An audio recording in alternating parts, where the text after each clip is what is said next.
The year is 1242, in the deep, slumberous heart of a winter that felt as though it had begun centuries ago and would continue until the end of time.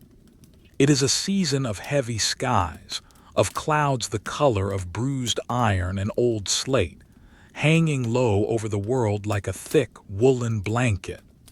Here, in the northern reaches of the high valley, the snow does not merely fall. It accumulates, it settles, and it conquers. It swallows sound.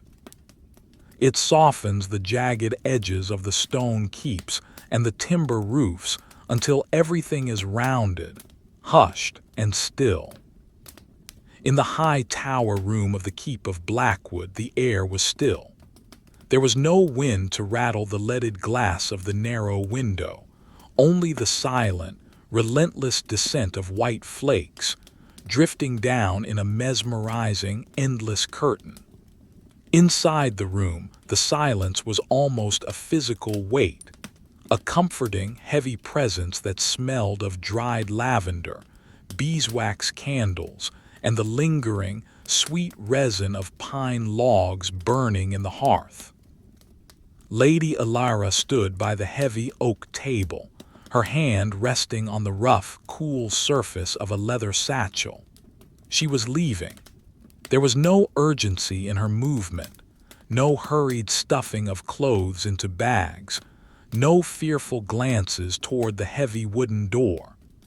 The betrothal feast in the great hall below had ended hours ago, the guests having retreated to their chambers or slumped over the trestle tables in a drunken, happy stupor. The marriage, a union of political convenience and loud fanfare, was something she had simply decided to step away from, not with a shout but with a whisper. She sought the silence of the northern lodge, a place of solitude, far from the lutes, the roasting meats, and the endless, tiring conversation of the court. She moved with a slow, deliberate grace, her fingers tracing the brass buckle of the satchel. The metal was cold against her skin, a sharp contrast to the warmth of the room. She began the process of packing, a ritual of logistics that required her full, meditative attention. First, the linens.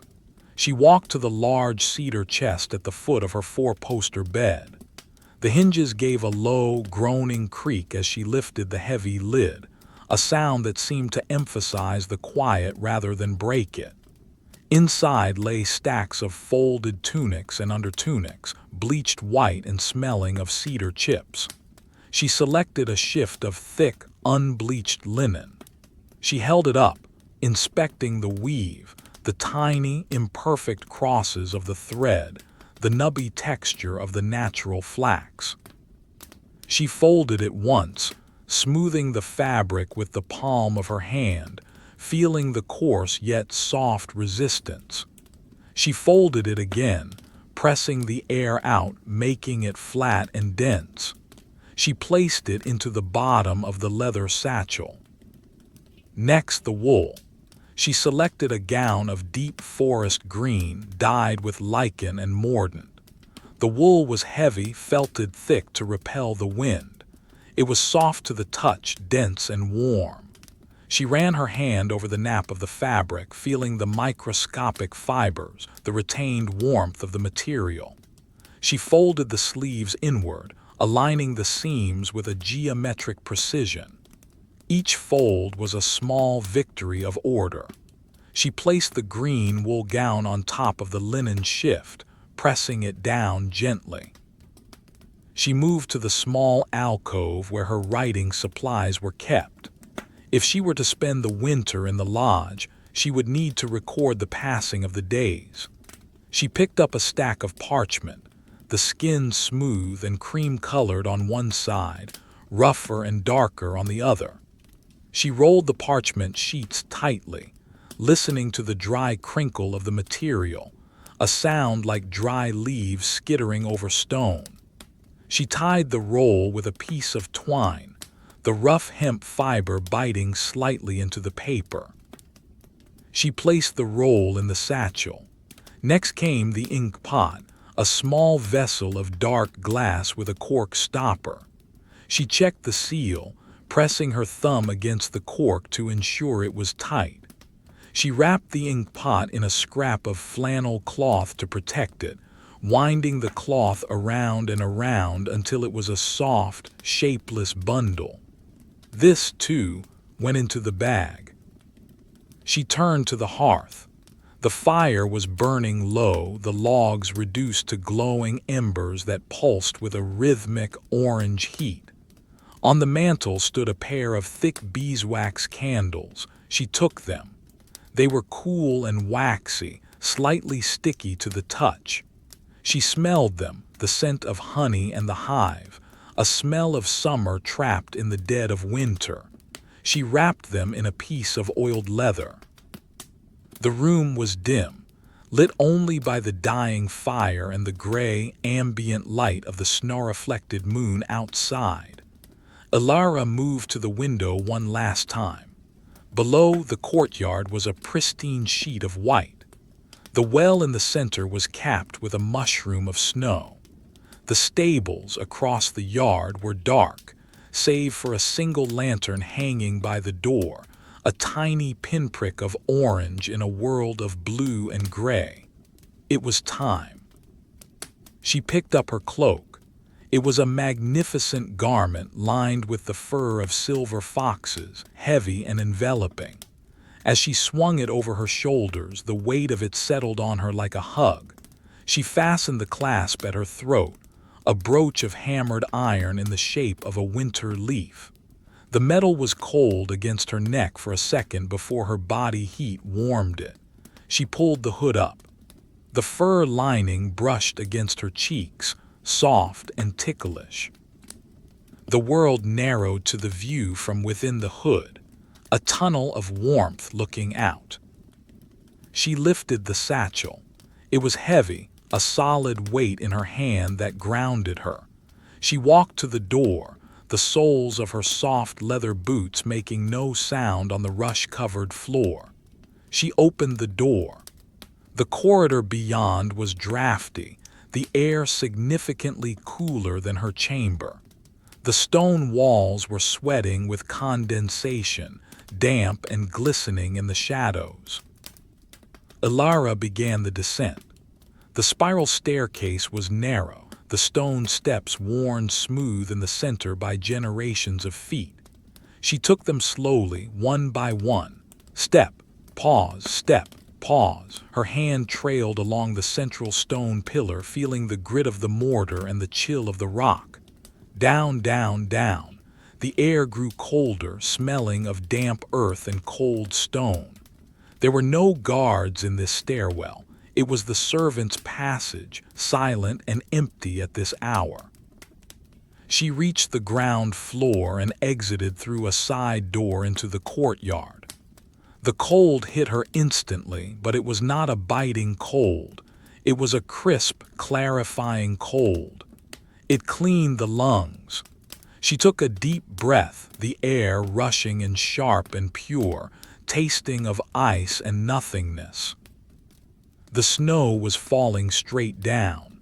Large, fluffy flakes landed on her dark wool cloak, starring the fabric with temporary constellations before melting into tiny droplets. She walked across the courtyard, her boots sinking into the fresh powder with a satisfying crunch compress sound. Crunch, crunch, crunch. The rhythm was hypnotic. The snow muffled her footsteps, absorbing the impact so that she felt as though she were walking on clouds. She reached the stables. The heavy wooden doors were closed to keep the warmth in.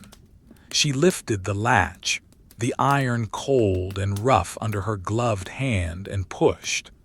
The door swung open on well-oiled hinges, making only a low, deeply resonant thrum.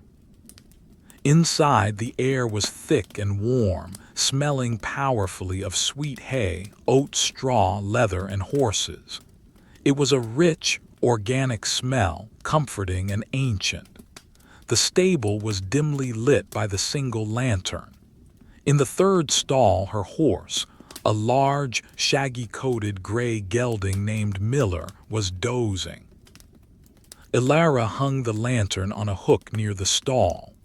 Miller shifted his weight, his hooves clopping softly on the straw bedding. He turned his large head towards her, his dark liquid eyes reflecting the lantern light. He let out a long, low breath, his nostrils fluttering, blowing a cloud of steam into the cool air. "Easy, Miller," she whispered. Her voice sounded loud in the quiet stable. She unlatched the stall door and stepped in. The horse nudged her shoulder, searching for a treat. She reached into her pocket and produced a dried apple slice, shriveled and brown. Miller took it gently with his velvet lips, the crunching sound loud and rhythmic as he chewed. She began the process of tacking him up. It was a slow, familiar dance. First, the blanket. She unfolded the thick woolen saddle blanket, shaking it out to remove any stray straw. She placed it high on his withers and slid it back into place, smoothing the hair beneath it. The wool was scratchy and smelled of horse sweat and soap. Next, the saddle. She lifted the heavy leather structure, groaning slightly with the effort. It settled onto Miller's back with a soft thud and a creak of leather. She walked around to the other side to check the girth. She reached under the horse's warm belly, finding the leather strap. She pulled it up, threading the tongue of the buckle through the hole. Creak, pull, creak. The leather was stiff with the cold. She tightened it slowly, not wanting to pinch him. Miller expanded his chest, a customary protest, and she waited, patting his neck until he exhaled, then tightened it one notch further. She placed the bridle over his head. The bit was cold, so she warmed it in her gloved hands for a moment before pressing it gently against his teeth. He opened his mouth, accepting the iron. She pulled the headstall over his ears, adjusting the brow bend. The leather smelled of oil and care. She led him out of the stall and into the courtyard. The transition from the warm, hay-scented stable to the sharp, icy outdoors was stark. Miller's hooves crunched loudly on the packed snow of the yard. Steam rose from his flanks in wisps that vanished instantly into the gray air. Elara strapped her satchel to the rear of the saddle, tying the leather thongs with secure double knots. She checked the knots twice. Secure. She mounted. The saddle was cold beneath her, but the sheepskin cover she had placed over it offered some warmth. She sat there for a moment, looking up at the castle.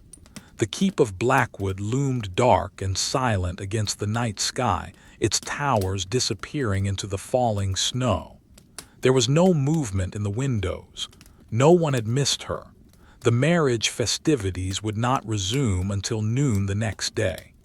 By then, she would be miles away, hidden in the white folds of the valley. She nudged Miller forward. They walked towards the postern gate, a small, unobtrusive exit in the rear wall. The guard on duty, a man named Thomas whom she had known since childhood, was leaning against the stone archway, wrapped in a thick cloak. He looked up as she approached, his pike resting loosely in the crook of his arm. He did not ask where she was going. He simply nodded, a slow dip of his head acknowledging her right to leave, her right to the silence. He turned the heavy iron wheel that operated the gate mechanism. Clank, clank, clank. The chain rattled, lifting the heavy timber bar. The small gate swung open, revealing the world beyond. Elara rode through. The sensation of leaving the castle walls was palpable. Inside, the air felt contained, used. Outside, the air was wild, vast, and untouched. The road ahead was not really a road anymore. It was a ribbon of white, distinguished from the surrounding fields only by the lack of trees. They began to walk. The pace was slow. Miller walked with a steady 4-beat rhythm. 1, 2, 3, 4. 1, 2, 3, 4. The sound was muffled by the deep snow, a soft crump, crump, crump, crump. Elara pulled her cloak tighter around her. The snow was falling heavier now. The flakes were no longer distinct stars, but large, wet clumps that clung to everything. They gathered on Miller's mane, turning the gray hair white. They gathered on Elara's shoulders, adding a layer of insulation. To her left, the forest began. Ancient pines, their branches bowed low under the weight of the snow, stood like silent sentinels. The darkness beneath the trees was absolute, a wall of black shadow. But out here on the road, the snow reflected the moonlight, creating a strange, luminous twilight. It was bright enough to see the path, but dim enough to soften all details. She focused on the sensation of the ride, the gentle swaying of the horse's back, the creak of the saddle leather, a rhythmic air that matched the horse's stride. The feeling of the cold air nipping at the tip of her nose, the only part of her face exposed to the elements. She watched the steam rise from Miller's neck. It pulsed in time with his breathing, a puff of white dissolving into the gray, a puff of white dissolving into the gray. It was the only dynamic thing in a static world. Minutes stretched into an hour.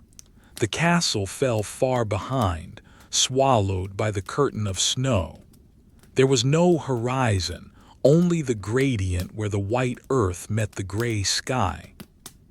The road began to incline slightly as they approached the foothills. The effort of the climb warmed the horse, and Elara could feel that warmth radiating up through the saddle, through her heavy wool skirts to her legs. It was a cozy, biological warmth, a contrast to the mineral cold of the air. She listened to the silence. It wasn't truly silent, of course. There was the wind, a low, moaning sound high up in the treetops, like the ocean heard from a great distance. There was the sound of snow falling, a sound usually inaudible, but here, in this profound isolation, it sounded like a soft, constant hiss, like sand pouring onto silk. SSSSSHHHHH. She looked at her gloved hands holding the reins. The leather of the gloves was cracked with age, the brown dye faded in the creases. She watched a single snowflake land on the knuckle of her index finger. She watched it sit there, a perfect hexagonal crystal, distinct and sharp. Then slowly the edges began to round. The crystal structure collapsed. It turned into a tiny bead of water, dark against the leather. She took a deep breath, tasting the pine resin in the air. The forest was closer now. The road wound its way into the trees. As they entered the tree line, the light changed. The canopy overhead blocked the direct snowfall, so the ground here was less deeply covered. The sound changed, too. The echo of the hoofbeats was sharper here, bouncing off the tree trunks. Clop, clop, clop. The trees provided shelter from the wind. The air became stiller, heavier. The smell of pine was intense, a sharp, clean scent that cleared the mind. Elara leaned back in the saddle, letting her body move with the horse. She was not escaping, she realized. She was arriving. She was arriving into the winter. She began to count the trees as they passed. A massive oak, its bark deeply furrowed, holding ridges of snow. A slender birch, its paper-white bark peeling in curls that fluttered slightly in the draft. A holly bush, dark and spiked with no berries, just a mass of defensive green leaves. 1 tree, 2 trees, 3 trees. The repetition was soothing. There was no goal, no destination that needed to be reached tonight. There was only the movement, the cold, and the quiet. The path curved gently to the right, following the line of a frozen stream. The water was locked beneath a sheet of ice, white and opaque, but in places the ice was clear and black, revealing the dark water moving sluggishly beneath. She listened for the sound of the water, but the ice sealed it in. Only the occasional crack of the ice settling echoed through the woods, a sound like a whip crack that vanished instantly into the silence. She adjusted her position in the saddle, stretching her legs slightly in the stirrups. The leather creaked. The snow hissed. The world was asleep, and she was simply passing through its dream. Ahead, the path straightened. A long tunnel of white and gray stretched out before her. She relaxed her grip on the reins, trusting Miller to follow the track. She closed her eyes for a moment, not to sleep, but to feel. To feel the cold air on her eyelids. To feel the rhythmic jolt of the walk. To feel the immense, heavy peace of the winter night. She was alone. She was cold but wrapped in warmth. She was moving but going nowhere fast, and it was perfect. The forest swallowed them, not with malice, but with a profound, insulating embrace. The trees here were ancient, their trunks thick columns of rough, dark bark that seemed to absorb the dim light rather than reflect it. They stood in dense, silent ranks, a motionless army that had held this ground since before stone was stacked upon stone to build the castle she had left behind. Elara felt the change in the atmosphere immediately upon entering the deeper woods. The wind, which had been a low, persistent moan out on the open road, was severed by the canopy. Here, the air was still. It was a stillness so complete that it felt like a physical pressure against her eardrums, a vacuum of sound that amplified the smallest noises of their passage. Grunge, squeak, puff. Miller's hooves broke through the crust of the snow with a consistent, rhythmic heavy-footedness. The sound was different here than it had been in the courtyard. There, it was a sharp clack against stone hidden beneath powder. Here, it was a dull, muffled thud, a compression of layers of fallen needles, old moss, and deep, dry snow. Thud. Swish. The swish was the sound of his fetlocks brushing through the powder, kicking up small white clouds that hung suspended in the stagnant air for a moment before settling back down. Elara allowed her eyes to unfocus, staring at the back of Miller's head. His ears were swiveled backward, listening to her, listening to the woods. They twitched occasionally, independently of one another, left, then right, then left again. She watched the frost begin to form on the tips of his ears, tiny, glistening crystals catching the faint ambient light. It was a slow accumulation, a testament to the cold and the passage of time. She shifted her weight in the saddle. The leather creaked, a low groan of protest from the frozen material. The saddle was old, a sturdy military cantle that had belonged to her father. It was not built for comfort, but for endurance. She could feel the hard ridge of the seat beneath the layers of wool and sheepskin. She adjusted her legs, stretching her toes inside her boots. The cold was beginning to seep through the leather soles, a creeping numbness that started at the tips of her toes and worked its way up. She wiggled them, big toe, second toe, third toe, feeling the stiff leather resist the movement. It was a small, private battle against the stillness. She looked up. The canopy overhead was a complex lattice of black branches against a sky that was no longer gray, but a deep, bruised charcoal. The snow did not fall as thickly here. The branches caught the brunt of it, holding distinct mounds of white that looked like pillows balanced precariously high above. Every so often, a branch would groan under the accumulated weight, dipping low, and a cascade of snow would fall. Shhhhhh plop, landing somewhere in the darkness of the undergrowth. She focused on the reins in her hands. They were made of braided leather, worn smooth by years of use. She ran her thumb over the braid, feeling the ridges, the valleys, the places where the leather was fraying slightly. She counted the strands in the braid, 3 over, 3 under. The pattern was repetitive, infinite. The leather was cold, stiff in the freezing air, but where her hands gripped it, it was warm and pliable. She squeezed her hands into fists, then relaxed them, pumping blood into her fingers. The path began to narrow. The underbrush crowded in closer, rhododendrons with their leaves curled tight into defensive tubes against the cold, and holly bushes that looked like jagged silhouettes cut from black paper.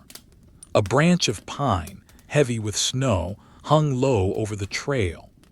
As Miller walked under it, Elara leaned forward, bowing her head.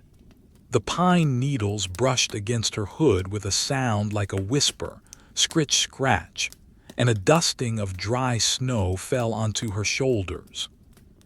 She did not brush it off. She let it sit there. It was part of the landscape now, and she was becoming part of the landscape too. Miller let out a snort, a sudden expulsion of air that cleared his nostrils. The sound was loud, almost startling, but it was followed immediately by the comforting, rhythmic chewing of the bit. Chink, chink, chink, chink. The metal roller in the horse's mouth clicked against his teeth, a metronome keeping time for their slow march. Elara took a deep breath.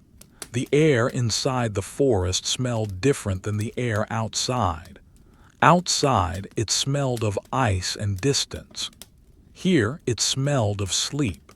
It smelled of decomposing pine needles, of frozen sap, of the deep, damp earth waiting patiently beneath the frost. It was a heavy, intoxicating scent. It made her eyelids feel heavy. She closed them for a moment, trusting the horse to follow the rutted track. With her eyes closed, the world became a soundscape. She heard the creak-creak of the girth strap straining as Miller inhaled and exhaled. She heard the swish of her heavy wool cloak rubbing against the saddle bags behind her.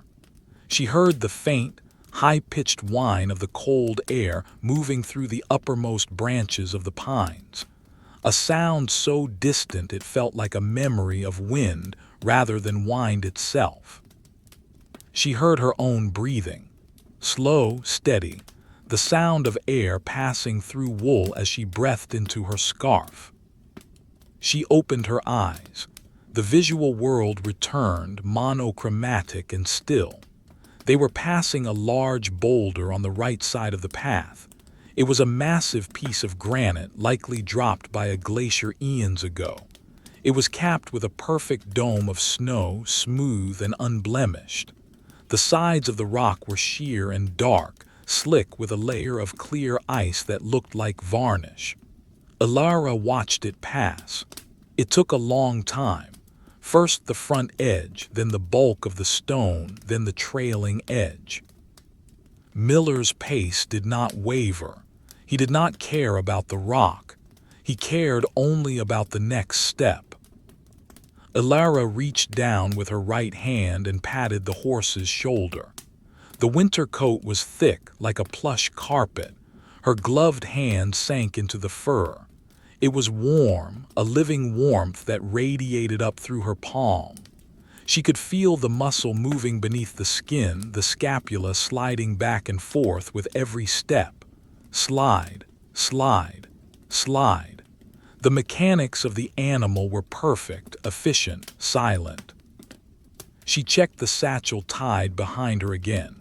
She twisted in the saddle, the wool of her gown bunching at her waist. The leather straps were still tight. The knots were frozen solid, covered in a fine layer of rime ice.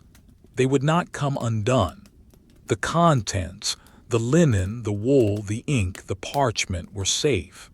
They were traveling with her, inert cargo in this moving vessel. She turned back to the front. The path was rising again. They were leaving the valley floor and beginning the gentle ascent toward the ridge. The trees thinned slightly and the light grew fractionally brighter. The snow on the ground here was deeper, less protected by the canopy. Miller had to lift his legs higher. Lift, plunge, lift, plunge. The rhythm changed, becoming slower, more deliberate. Elara watched the steam rising from his neck.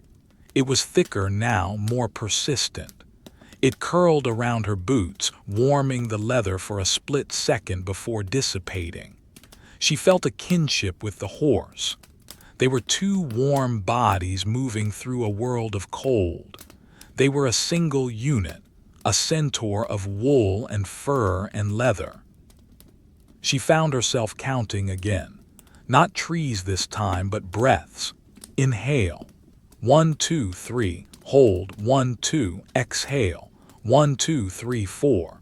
The condensation from her breath caught in the fur of her hood. She could feel tiny droplets of moisture forming on the fibers, freezing into microscopic beads of ice. If she touched her face, she knew her skin would be cold, porcelain smooth. But she did not touch her face. She kept her hands under her cloak, tucked into the warmth of her sleeves. The silence of the woods was not empty, it was full.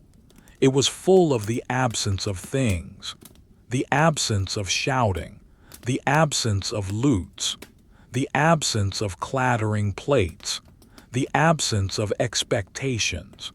Here, nothing was expected of her but to sit, to breathe, and to endure the gentle passage of time. Ahead, a small stream cut across the path. It was not frozen solid like the one before. The water here was moving too fast to freeze completely.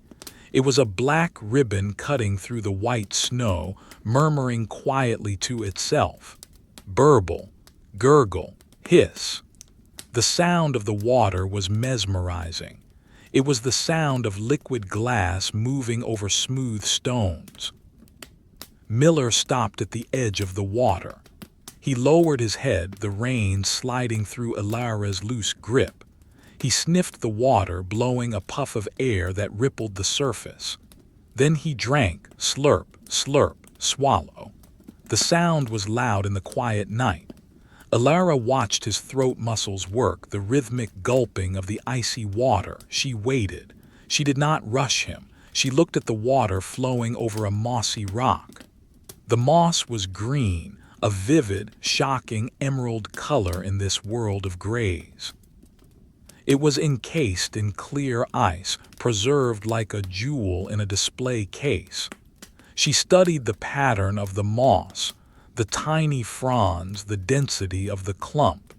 It was a miniature forest, frozen in time. Miller finished drinking. He lifted his head, water dripping from his muzzle. Drip, drip, drip.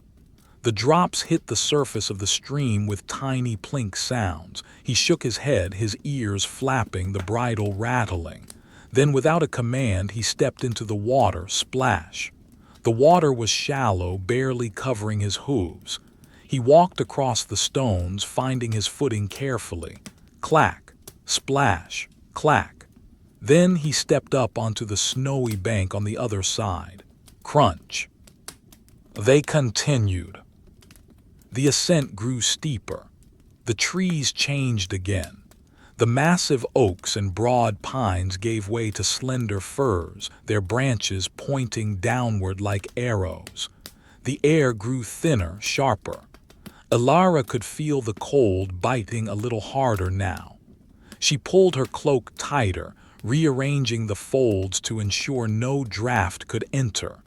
She checked the seal of her collar, tucking her chin down into the fur. She began to think about the lodge. It was still hours away, but in her mind she began to construct it. She imagined the heavy wooden door. She imagined the iron key, cold in her hand, turning in the lock. She imagined the smell of the stagnant air inside, dust and dry wood. She imagined the act of kneeling before the hearth, shaving a piece of dry pine with her knife, striking the flint. The spark, the catch, the first curl of smoke, the first lick of orange flame. She played this sequence over and over in her mind like a comforting song. Key, lock, door, hearth, flint, spark. Key, lock, door, hearth, flint, spark. It was a meditation on future warmth, a promise that propelled her through the current cold. The path leveled out for a while. They were walking along a ridge now. Through the trees to her left, she could see glimpses of the valley below. It was a sea of white fog and shadow. Somewhere down there was the castle. It was gone. It was a memory. It felt as if it belonged to a different life, a different person. The Elara who had walked those stone corridors was not the Elara who sat on this horse. This Elara was made of wool and silence. She looked at the snow on the ground next to the path. It was undisturbed, a pristine canvas. No animal tracks, no fallen branches, just a smooth, undulating surface of white that sparkled faintly under the moon, which was trying to push through the clouds. The light was shifting, growing slightly more silver, slightly less gray. She watched a single snowflake land on the dark leather of her reins. It was large, feathery. She leaned forward slightly to inspect it. It had 6 main branches, each with tiny, fern-like sub-branches. It was a masterpiece of geometry. She held her breath, not wanting to melt it. She watched it for 10 seconds, 20 seconds. It stayed perfect. Then Miller shifted his gait, and the leather moved, and the snowflake was crushed into a smudge of moisture. Elara sighed. A small puff of white steam escaped her lips. "Good boy," she whispered. Her voice was barely a sound. It was just a shape made of air. "We are walking."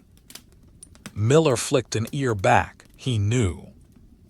The repetition of the movement was hypnotic. The rocking motion of the saddle, the sway of the horse's hips, the crunch of the snow, it was a lullaby. Elara felt a drowsiness tugging at her. It wasn't a dangerous sleepiness. She wasn't freezing. It was a comfortable, heavy relaxation. Her shoulders dropped. Her grip on the reins loosened even further. She let the horse lead. He knew the way.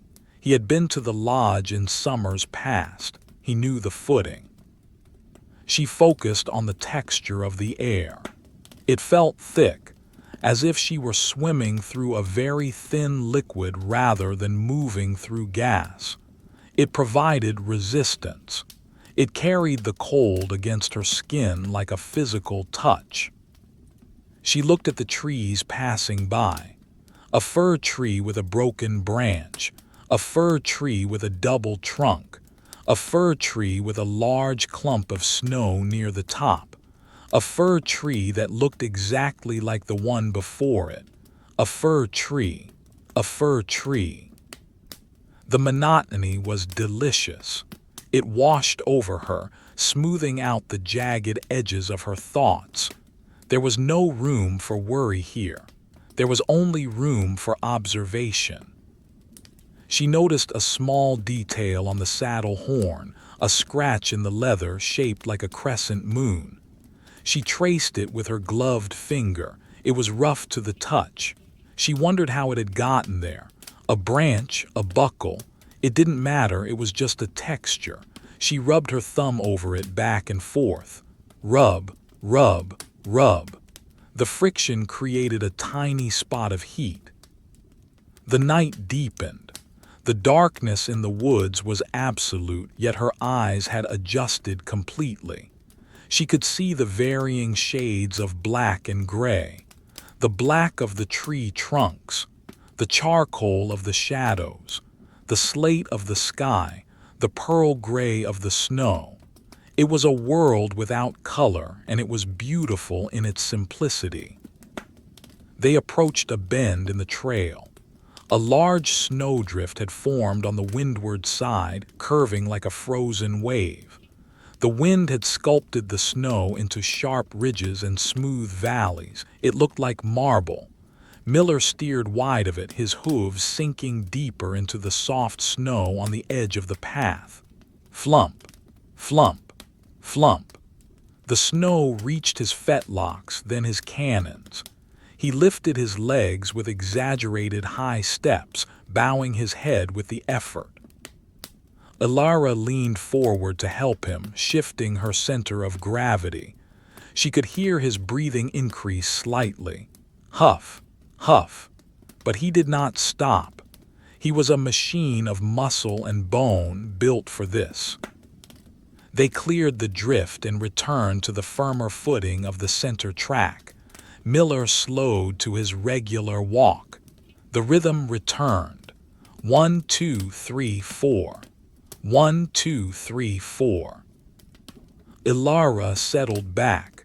She wrapped the reins once around her hand to secure them. She tucked her chin back into her collar. She closed her eyes again, listening to the winter. The world was vast and cold and quiet, and she was safe in the middle of it, moving slowly, endlessly towards the warmth. The snow had ceased its falling. It did not stop all at once, but rather tapered off, the heavy curtain thinning to a veil, then to a scattering of stray flakes, until finally the air was clear. The clouds above, which had been a solid, oppressive ceiling of leaden gray, began to tear apart. They drifted slowly, sluggishly, revealing patches of a sky that was a deep, bruised indigo, vast and bottomless. And then the moon broke through. It was a gibbous moon, not quite full but heavy with light, hanging low in the southern sky. Its light transformed the world instantly. Where before there had been only shades of gray and charcoal, now there was brilliance. The snow, fresh and untouched, caught the moonlight and fractured it into a million tiny diamonds. The landscape glittered with a cold, hard fire. It was blindingly beautiful and utterly desolate. Elara squinted slightly against the glare, her eyes adjusting to the sudden illumination.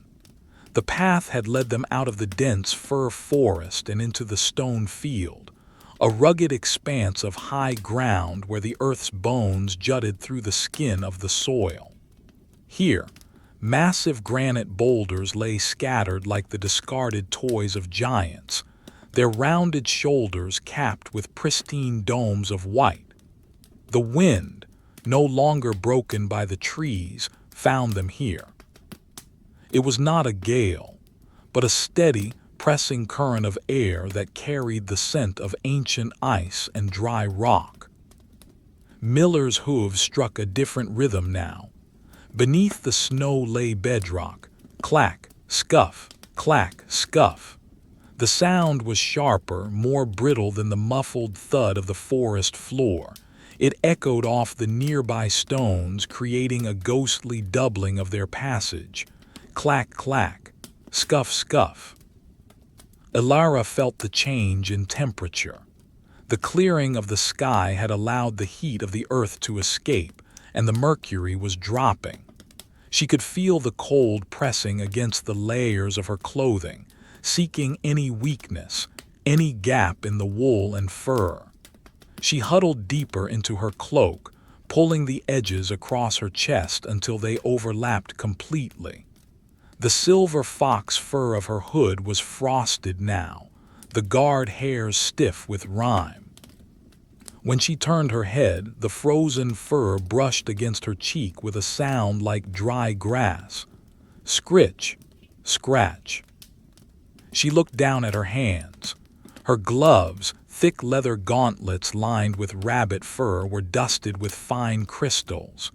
She flexed her fingers. The leather resisted, stiff and unyielding. Creak, creak. She opened her hand and closed it again, a slow, deliberate pumping motion to keep the blood flowing. She could feel the warmth of her own palms inside the gloves, a tiny, private pocket of heat in a universe of cold. The path wound its way between two massive upright stones, a natural gateway that marked the halfway point to the lodge. As they passed through, the shadow of the left stone fell over them, plunging them into momentary darkness before they emerged back into the moonlight. The transition was jarring, light, dark, light. Elara decided it was time to check the girth. The cold could make leather slacken or the horse shrink slightly as he burned energy. It was a matter of logistics, a prudent measure in a journey defined by prudence. She drew back gently on the reins. "Whoa, Miller." The horse stopped. He did not toss his head or stamp. He simply ceased his forward motion, planting his 4 feet squarely on the path. He let out a long, shuddering sigh, his entire body relaxing. A massive cloud of steam erupted from his nostrils, billowing up around his head like a spectral mane before vanishing on the wind. Elara sat for a moment, listening to the silence. Without the rhythmic crunch of the hooves, the world was aggressively quiet. The only sound was the wind hissing over the snow-covered rocks, SSSSSSSSS, and the faint creak of the saddle as she shifted her weight. She dismounted. It was a slow process. She kicked her feet free of the stirrups, swinging her right leg over the cantle. Her muscles were stiff from the cold and the long ride. She slid down the side of the horse, her boots hitting the ground with a solid thud. The snow here was knee-deep, with a crust of ice on top that broke under her weight with a satisfying crunch. She stood there for a moment, holding the saddle for balance, waiting for the blood to return to her legs. The ground felt solid and reassuring. She patted Miller's neck. His coat was warm, incredibly warm and damp with sweat. She buried her gloved hand in his mane, feeling the heat radiating from his skin.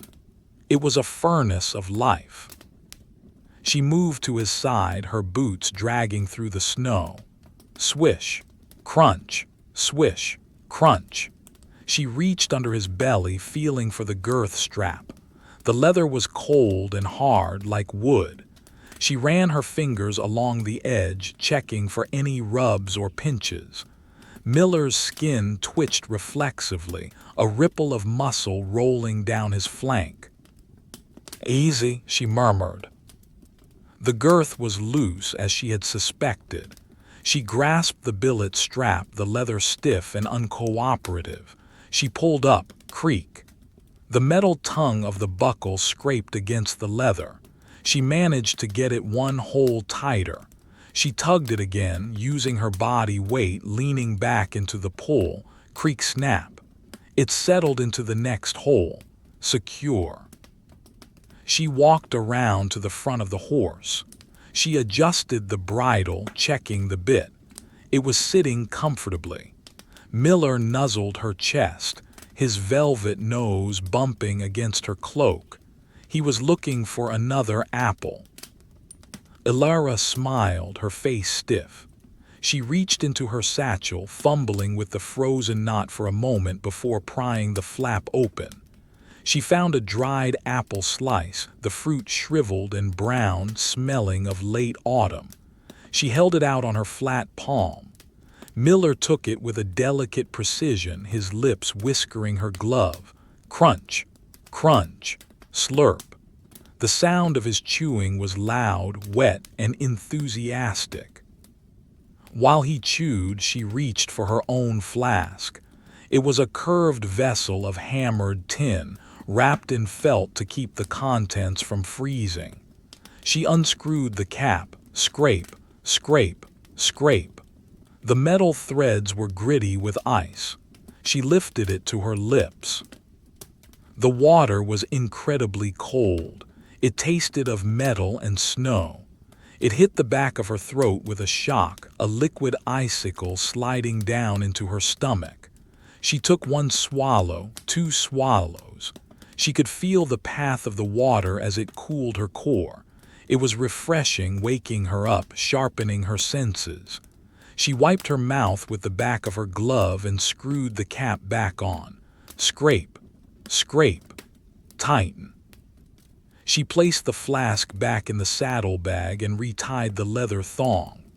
She took her time with the knot, ensuring it was perfect. Loop, pull, tuck. The leather was dark with moisture from the snow, contrasting with the lighter, dry leather of the bag. She walked around the horse once more, a full inspection. She checked his hooves.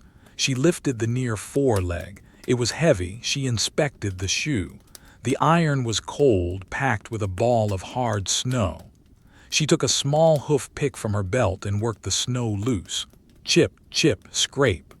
The ball of ice fell out in a solid chunk. She did the same for the other 3 hooves. It was methodical work. Lift, clean, drop, lift, clean, drop. Satisfied, she prepared to mount. The mounting block was a nearby stone covered in a skiff of snow. She stepped up onto it. Slip. Her boot skidded slightly on the ice, but she caught her balance. She grasped the pommel and the mane. She swung her leg over. The saddle was cold again. The warmth she had left there had dissipated into the night air. She settled into the seat, arranging her skirts, pulling her cloak back over the cantle. She wiggled her feet into the stirrups. The iron irons were freezing through the soles of her boots. "Walk on," she whispered. Miller moved forward instantly. The rhythm resumed, clack, scuff, clack, scuff.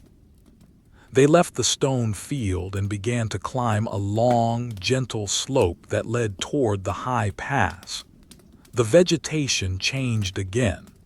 The trees here were sparse, stunted pines twisted by the wind into agonized shapes, their branches all pointing in one direction like accusing fingers. They were known as flag trees, nature's weather vanes.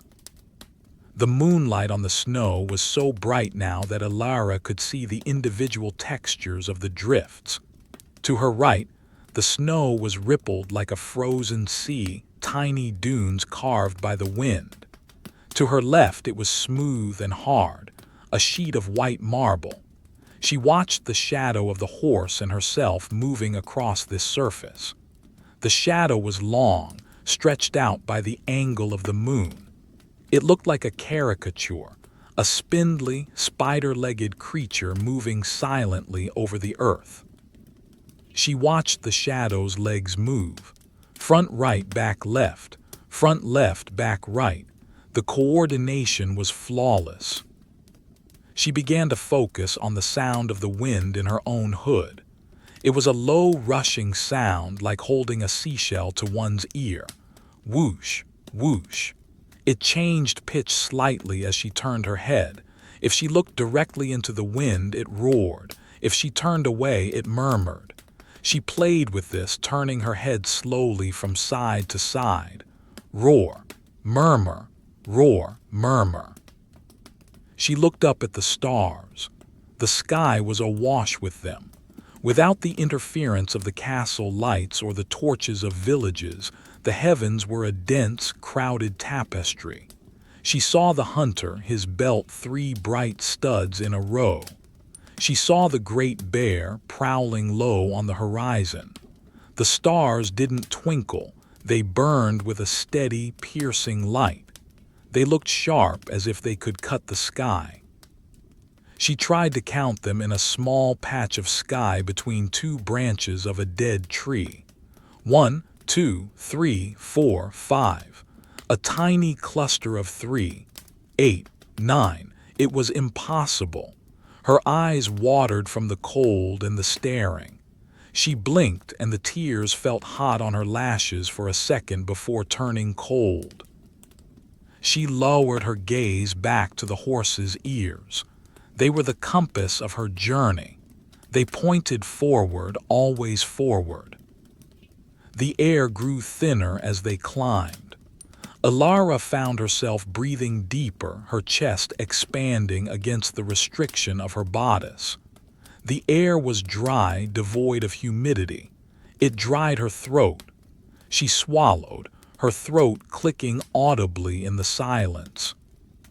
She thought about the fire again, the imaginary fire in the lodge. She added details to the fantasy. The heavy iron poker resting against the stone surround. The stack of kindling dry birch bark that would curl and blacken instantly when touched by flame. The smell of the wood smoke, sweet and pungent. The sound of the sap boiling out of the logs, hiss, pop, whine. The warmth hitting her face, making her skin tingle. This mental image was a talisman. She held it in her mind, polishing it, refining it. She imagined taking off her boots, the relief of the pressure releasing, the feeling of her wool socks on the warm stone hearth. She imagined rubbing her feet, restoring the circulation. Miller stumbled slightly. His front hoof caught on a buried root or rock. Elara reacted instantly but calmly, shifting her weight back, lifting the reins. Steady. He recovered immediately, finding his footing without breaking stride. The rhythm hiccuped, clack, stumble, clack, then smoothed out again. Clack, scuff, clack, scuff. Nothing bad had happened. Nothing bad would happen. It was just a stumble, a variation in the pattern. They were approaching a section of the trail known as the White Cut. Here, the path had been carved directly through a limestone ridge. The walls of the cut rose high on either side, pale stone that glowed eerily in the moonlight. The snow had drifted deep in the cut, protected from the wind. As they entered the cut, the sound changed dramatically. The walls trapped the noise of the hooves, amplifying it. Clack, clack, clack. It sounded like they were walking inside a drum. The echo was immediate and sharp. The air in the cut was dead still. Not a breath of wind stirred. It was colder here, a deep, refrigerator cold that settled in the bottom of the ravine. Elara could see her breath hanging in the air for a long time, a white trail that marked her passage. She looked at the walls of the cut. They were layered, strata upon strata of ancient sediment. She traced the lines with her eyes, horizontal bands of gray and white. Millions of years of history compressed into stone, frozen in this winter night. She saw a small icicle hanging from a protrusion in the rock. It was perfectly clear, tapering to a needle-sharp point. A drop of water formed at the tip, swelling slowly, defying gravity for a moment, then falling. Plip! It landed in the snow. She watched the next drop form. It took a long time. She counted the seconds. 1, 2, 3, 4, 5, 6, 7, 8, plip. The patience of water, the patience of ice. They moved through the cut, a slow procession of one horse and one woman. The walls seemed to lean in, watching them. But there was no malice, only indifference. The stone did not care if they passed or stayed. It simply was. Elara felt a profound sense of solitude, but it was not lonely. It was a clean, uncluttered feeling. She was stripped of her titles, her duties, her history. She was just a biological entity maintaining its temperature. She was a heartbeat. She was a breath. She adjusted her grip on the reins again. Her left hand was getting cold. She switched the reins to her right hand and tucked her left hand under her thigh between the saddle and her leg. The warmth there was intense. She sighed with relief.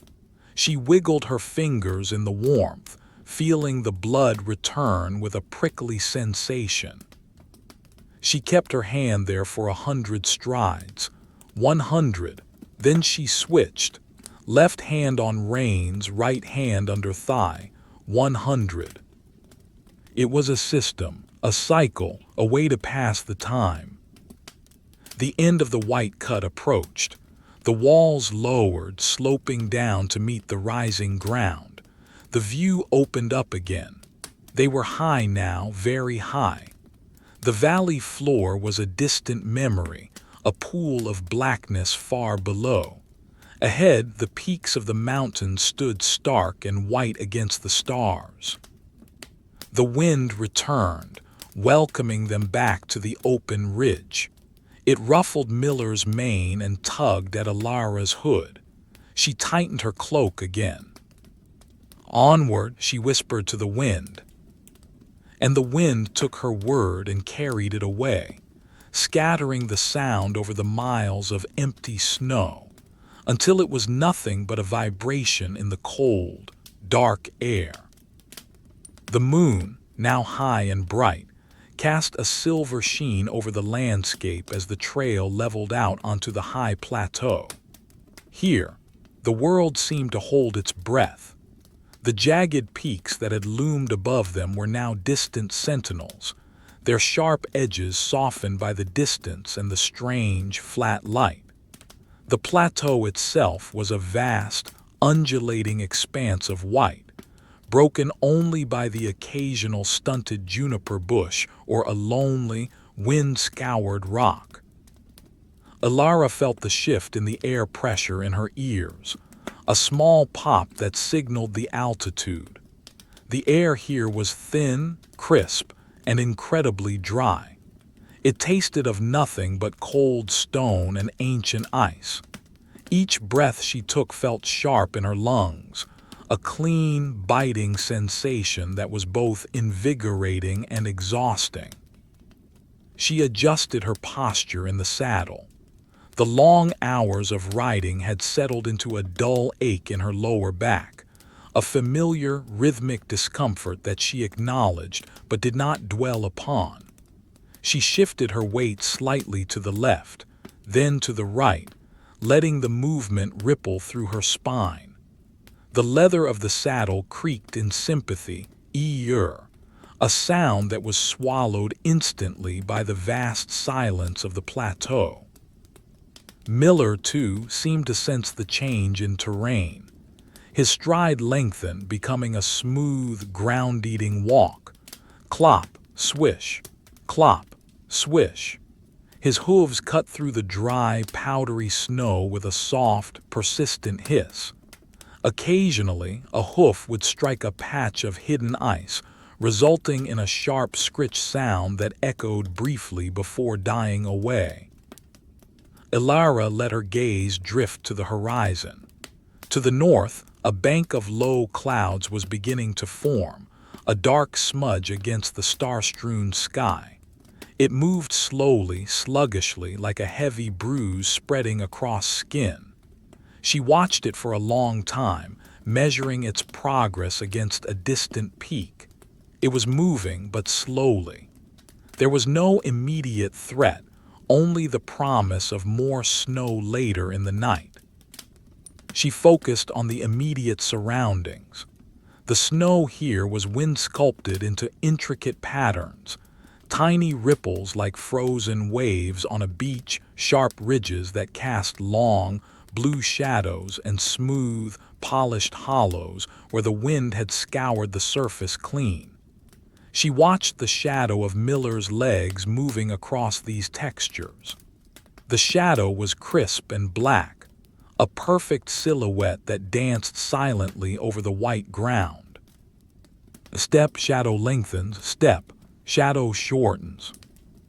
She found herself mesmerized by the interplay of light and dark.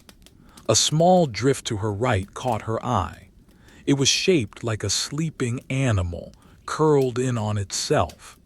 As they passed, the angle of the light changed and the animal dissolved back into a simple mound of snow. She reached down and patted Miller's neck again. The heat radiating from him was a tangible comfort. She buried her gloved fingers in his thick winter coat, feeling the dense, oily wool beneath the guard hairs. She scratched him gently just behind the ears, a spot she knew he liked. He lowered his head slightly and let out a soft huff of appreciation, a puff of steam escaping his nostrils and drifting back towards her. "Good boy," she whispered. The words were barely a breath, lost to the wind before they could fully form. She decided to check her supplies again, a habit born of caution and boredom. She twisted in the saddle, reaching back to feel the satchel.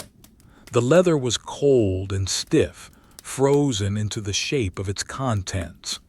She traced the outline of the ink pot through the leather, a hard, round lump. She felt the rectangular shape of the parchment roll. Everything was secure. She turned back to the front and let her hands rest on the pommel of the saddle. Her gloves were covered in a fine layer of frost crystals. She brushed them against her cloak, swish, swish, watching the tiny ice particles scatter into the air like diamond dust. The path began to descend slightly into a shallow depression in the plateau, a bowl-like valley sheltered from the wind. As they entered, the temperature dropped noticeably. Cold air, heavier than warm, had pooled here, creating a pocket of stillness and intense chill. Elara pulled her cloak tighter, tucking her chin down into the fur collar until only her eyes and the bridge of her nose were exposed. She breathed into the fur, creating a small microclimate of warmth around her face. Her breath condensed instantly on the fur, freezing into tiny white beads. In the center of this depression lay a small, frozen lake. It was a perfect circle of black ice, polished smooth by the wind and free of snow.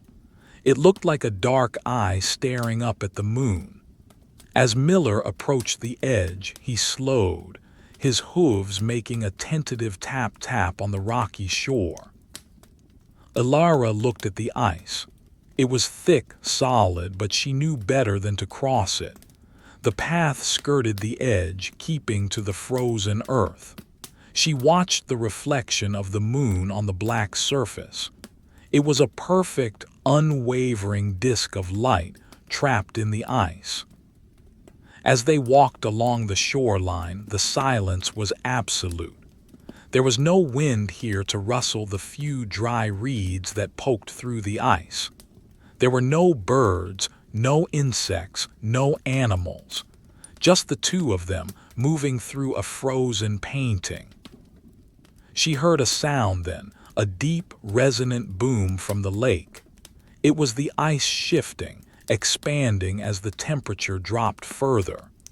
The sound was low and mournful, vibrating through the ground and up through the horse's legs. Miller's ears flicked back, but he did not stop. He was used to the songs of the winter. Boom, crack. A fissure appeared in the ice near the center of the lake, a white line shooting across the black surface like a lightning bolt. It happened in an instant, then was still again. Elara watched the line, fascinated. It was a scar on the perfection of the ice. They continued around the lake, the rhythmic clop-clop of the hooves the only other sound. Elara began to hum a low, wordless tune. It was a simple melody, just 3 notes repeated over and over. Mhemum, mhemum. The vibration felt good in her chest. It was a way of asserting her existence in this vast emptiness. The sound was tiny, swallowed by the cold air, but it was hers. She thought about the destination again. The lodge. She imagined the key turning in the lock. Click-clack. She imagined the heavy door swinging open on stiff hinges. Creak. She imagined the smell of the interior, old wood, dry pine needles, perhaps a hint of sage left from the summer. She imagined walking across the wooden floor, her boots making a hollow sound. Thump, thump. She imagined finding the tinder box on the mantel, the strike of flint against steel. Spark. She imagined the first curl of smoke, gray and fragrant. The visualization was so strong she could almost smell the smoke. She took a deep breath of the real air, cold, clean, and scentless, and let it out slowly. They began to climb out of the depression, the path winding up a rocky slope. As they rose, the temperature increased slightly, though it was still bitterly cold. The wind returned, a gentle breeze that stirred the loose snow on the ground. At the top of the rise, Elara paused to look back. The frozen lake was a small black coin in the white bowl of the valley. The track they had made was a faint line in the snow, the only evidence that anyone had passed this way. She turned Miller forward again. The plateau stretched out before them, endless and white. But in the distance, she could see a change in the texture of the horizon. The dark line of the great forest was visible now, a thick band of black against the gray sky. That was where the lodge lay, nestled deep in the trees. Almost there, she whispered, though almost meant hours yet. She settled back into the rhythm. 1 stride, 2 strides, 3 strides, inhale, exhale, blink. She focused on the sensation of her toes. They were cold, numb at the tips. She wiggled them again inside her boots. Wiggle, wiggle. She curled them tight, holding the tension for a count of 5, then released. The blood rushed back with a prickly heat. It was a small victory. She looked at the horse's mane. The coarse black hairs were frosted with white. She chose a single lock of mane and watched it bounce with each step. Bounce, bounce, bounce. It was hypnotic. It moved in perfect time with the horse's gait. Up, down, up, down. She let her mind wander to the supplies in the satchel again. The linen shift, folded square. The green wool gown, heavy and warm. The ink pot, corked tight. The parchment, rolled and tied. The beeswax candles, wrapped in leather. She listed them in her head, checking them off one by one. It was a mental inventory, a way to ensure order in a chaotic world. The path led them towards a cluster of rocks, a natural windbreak. As they passed, the wind whistled through a gap in the stones, a high, thin note like a flute. Woo-whoa. Elara listened to the pitch change as they moved past. It started low, rose to a sharp peak, and then fell away again. Doppler effect of the wind. She looked up at the moon again. It had moved across the sky, marking the passage of time more reliably than any clock. It was lower now, casting longer shadows. The light was more silver, less white. She felt a wave of drowsiness wash over her. It was a heavy, comfortable feeling, like being wrapped in a warm blanket. Her eyelids drooped. She let them close for a few seconds. 1, 2, 3. She opened them again. The world was still there, still white, still silent. She adjusted her grip on the reins. The leather was warm where her hands had been. She moved her hands a fraction of an inch to a cold spot. The chill woke her up slightly. Miller stumbled on a patch of loose shale hidden under the snow. Clatter. The stones slid away under his hooves. He recovered instantly, his balance perfect. Elara didn't even tense up. She trusted him completely. "Steady," she murmured, more for herself than for him. They were approaching the edge of the plateau now. The ground began to slope downwards, leading towards the tree line of the great forest. The descent would be easier on the horse's lungs, but harder on his legs. Elara leaned back in the saddle, shifting her weight over his hindquarters to help him balance. Miller responded by slowing his pace, picking his way carefully down the slope. Step, slide, step, slide. The view from here was breathtaking. The forest below was a sea of darkness, stretching out to the horizon. The tops of the trees were dusted with snow, looking like whitecaps on a dark ocean. Elara took a deep breath of the thin air. It was the last breath of the high altitude before they descended into the shelter of the trees. It was the cleanest air in the world. She felt a sense of peace settle over her, a deep, abiding quiet that matched the landscape. She was alone, but she was not lonely. She was exactly where she needed to be, moving slowly, deliberately through the winter night. The transition from the vast, open plateau to the descent into the great forest was gradual, a gentle erosion of space rather than a sudden wall. The first sentinels appeared as they came down the slope, twisted junipers, their wood bleached silver by centuries of wind and sun, clinging to the rocky soil with desperate, gnarled roots. Then came the small pines, stunted and bowed, huddled in the hollows of the land. And finally, the true forest, a dark, rising tide of spruce and fir that swallowed the moonlight and replaced it with deep, quiet shadow. Elara felt the air change again.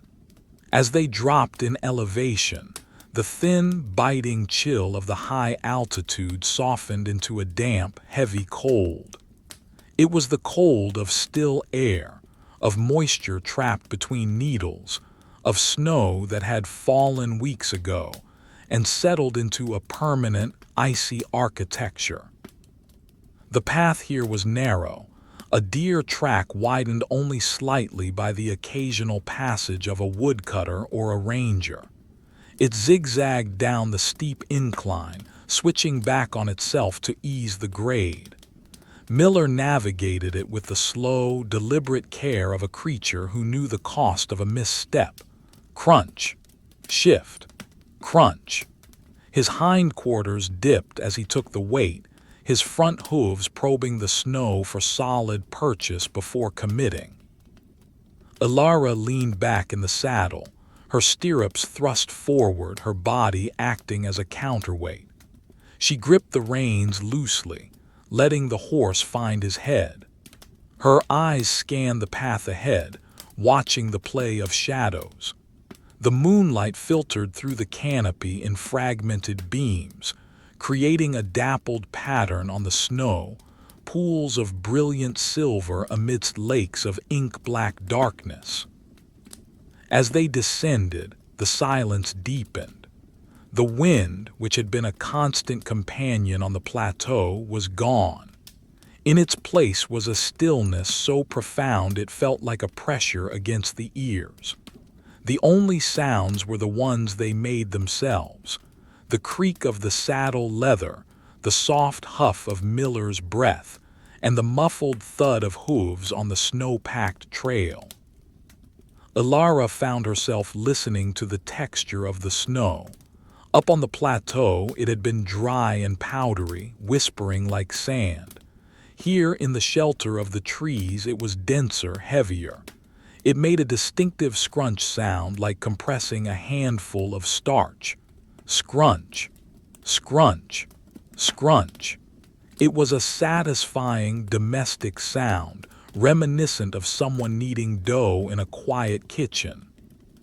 She focused on a single spruce tree as they passed it. It was immense, its trunk a solid column of dark bark, scaled like a dragon's hide. The branches were heavy with snow, drooping low over the path. She reached out a gloved hand and brushed the tips of the needles. They were stiff and cold, scratching against the leather of her glove. A dusting of snow fell from the branch, shhhhh, landing on Miller's rump. He didn't even flick his tail. She withdrew her hand and tucked it back under her cloak.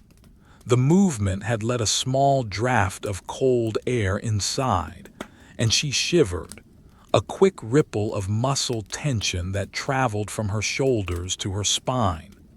She adjusted the heavy wool, pulling the edges tighter, sealing the warmth back in.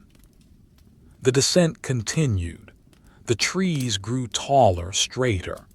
The undergrowth became thicker, rhododendrons with their leaves curled tight into green cigars, holly bushes with sharp, glossy leaves that shone black in the dim light. The path wound between them, a tunnel of vegetation. Elara began to notice the smells of the lower forest. It was a rich, complex perfume. There was the sharp, clean scent of pine resin, of course, but underneath that was the smell of damp earth, of decaying leaves, of fungus and moss. It was the smell of life sleeping, waiting for the spring. It was a comforting, earthy smell that made her feel grounded. She closed her eyes for a moment, letting the horse guide her. Without sight, the other senses amplified. She felt the gentle swaying of the horse's walk, a side-to-side motion that was almost like being rocked in a cradle. Rock left, rock right, rock left. She felt the cold air on her cheeks, a tingling numbness that was slowly spreading. She heard the faint click of the bit in Miller's mouth as he chewed absent-mindedly. Click, click. She smelled the horse's warm coat, a musky, animal scent that mixed with the forest air. She opened her eyes. They were passing a small frozen waterfall on the right.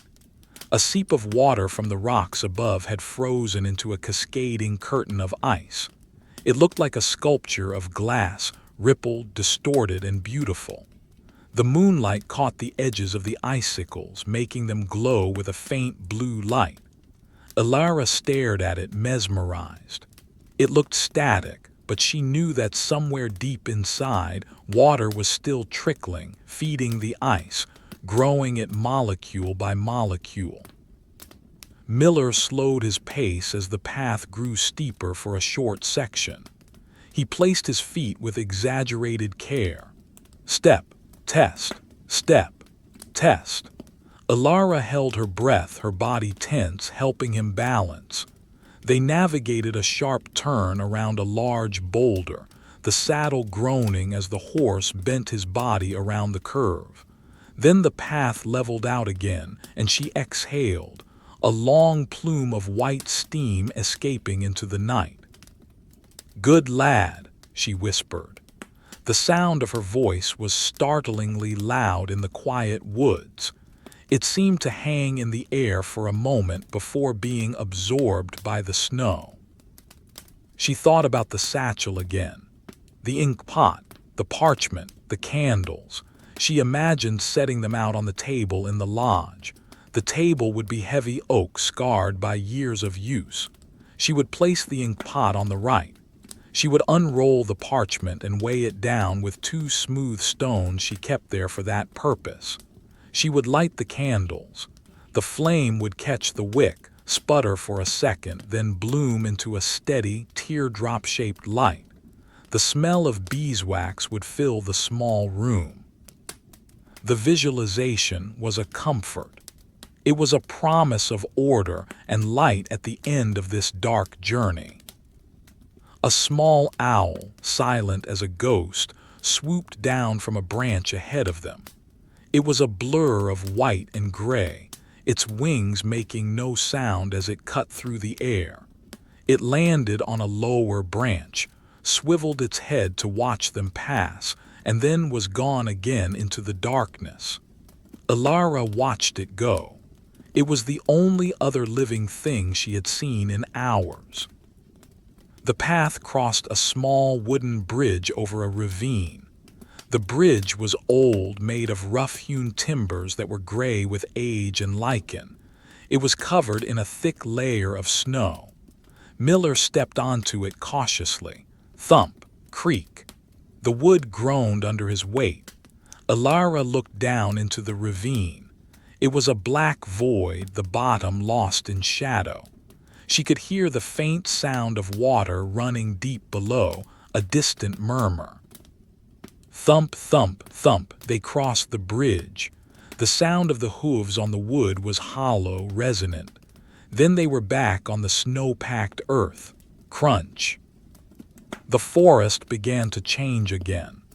The spruce and fir gave way to pockets of deciduous trees, oaks and beeches that held onto their dead, brown leaves. The leaves rustled in the slight draft created by their passage. Ch-ch-ch-ch-ch. It was a dry, papery sound, like whispering voices. Elara looked up at the canopy. The deciduous trees let in more light. The moon was visible again, a bright lantern hanging in the branches. The shadows on the ground became more complex, a lattice of intricate lines and shapes. She adjusted her position in the saddle. Her legs were stiff. She stretched them down, pushing her heels deep into the stirrups. The leather of her boots creaked.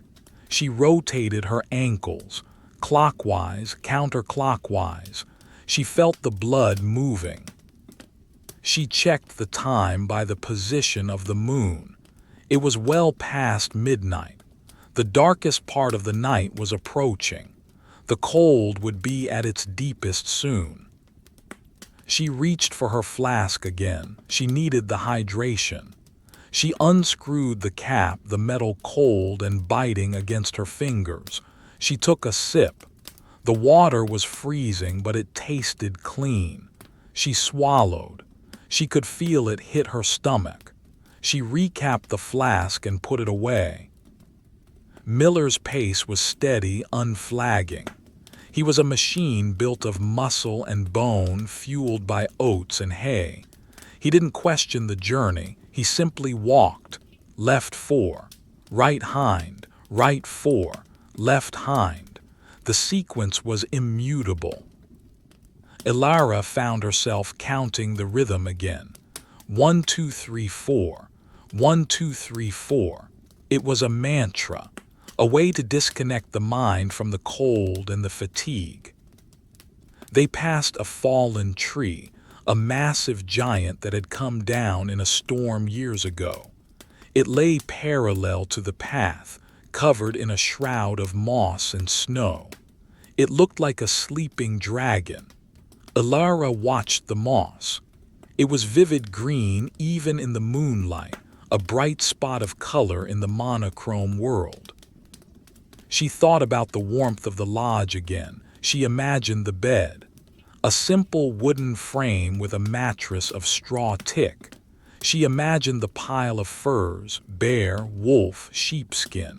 She imagined crawling under them, the weight of the furs pressing down on her, the heat building up, the feeling of her muscles unknotting, the slow drift into sleep. The image was so vivid she could almost feel the scratch of the wool blanket against her cheek. She shook her head slightly to clear it. Not yet. The path began to widen. They were approaching the lower valley floor. The trees thinned out, leaving open spaces filled with snow-covered scrub. The sky opened up above them, vast and starry. Elara looked ahead. In the distance, through a gap in the trees, she could see a faint shape. It was the roof of the lodge, a sharp, triangular silhouette against the stars. It was still miles away, but it was there. A surge of relief washed over her. It was a warm feeling in her chest. "We see it, Miller," she whispered. "We see it." The horse's ears pricked forward. He had seen it too, or perhaps he smelled the wood smoke from a fire that had burned out days ago but still lingered in the timbers. His pace quickened slightly. Crunch, crunch. Crunch, crunch. Elara sat up straighter. She checked her cloak, smoothing the folds. She checked her gloves. She was ready. The final leg of the journey lay ahead. The path was straight and flat now, running along the edge of the forest. The snow was deep here, untouched and pure. They moved forward into the silent, waiting night. The descent from the plateau was complete, and they had now entered the deep, slumberous valley known as the Low Wood. Here, the air was different again, heavy, still, and carrying the profound, earthy dampness of ancient soil that never truly dried. The trees were immense, their trunks like pillars of a cathedral built by giants, rising straight and true into the darkness before exploding into a canopy that blocked out all but the most persistent moonlight. Elara felt the change in temperature immediately. It wasn't the sharp, biting cold of the high peaks, but a creeping, insidious chill that seemed to seep through the layers of her wool and fur, finding the warmth of her skin and slowly, methodically, stealing it away. She pulled her cloak tighter, overlapping the front edges until she was essentially wrapped in a cocoon of silver fox and heavy felt. She tucked her chin down, burying her nose in the fur collar. The air inside the collar was warm and moist from her breath, a tiny, private climate in a vast, frozen world. Miller's hooves struck the ground with a muted, rhythmic thud. Thud, thud, thud. The snow here was not the dry, whispering powder of the high country, but a dense, packed layer that had been compressed by its own weight. It didn't crunch so much as it compressed, a sound like a heavy sigh being released from the earth. Sigh, sigh, sigh. Elara found herself lulled by the monotony of the movement. The swaying of the saddle was a gentle, side-to-side motion that rocked her body. Left, right, left, right. Her eyelids felt heavy, weighted down by the sheer quiet of the surroundings. She forced them open, focusing on the ears of the horse in front of her.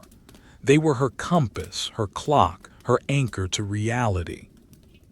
They swiveled back and forth, tracking sounds too faint for her human ears to catch. The snap of a twig under the weight of snow, the rustle of a small animal burrowing deep beneath the drifts. She looked at the trees passing by. They were mostly ancient oaks here, their bark deeply furrowed and rugged. In the crevices of the bark, snow had gathered in vertical stripes, creating a stark black and white pattern that repeated endlessly. Tree after tree after tree. It was a visual rhythm that matched the auditory one. Stripes, stripes, stripes. Occasionally, a branch would be so heavy with snow that it arched low over the path, forcing Elara to duck.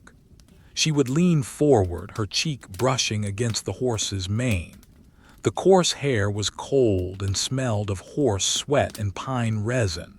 She would feel the brush of the pine needles against her hood, scratch, and a dusting of snow would fall onto her shoulders. She didn't brush it off. It was just another layer, another texture in the tapestry of the night. They came to a small clearing where a stream, wider than the ones before, cut across the path.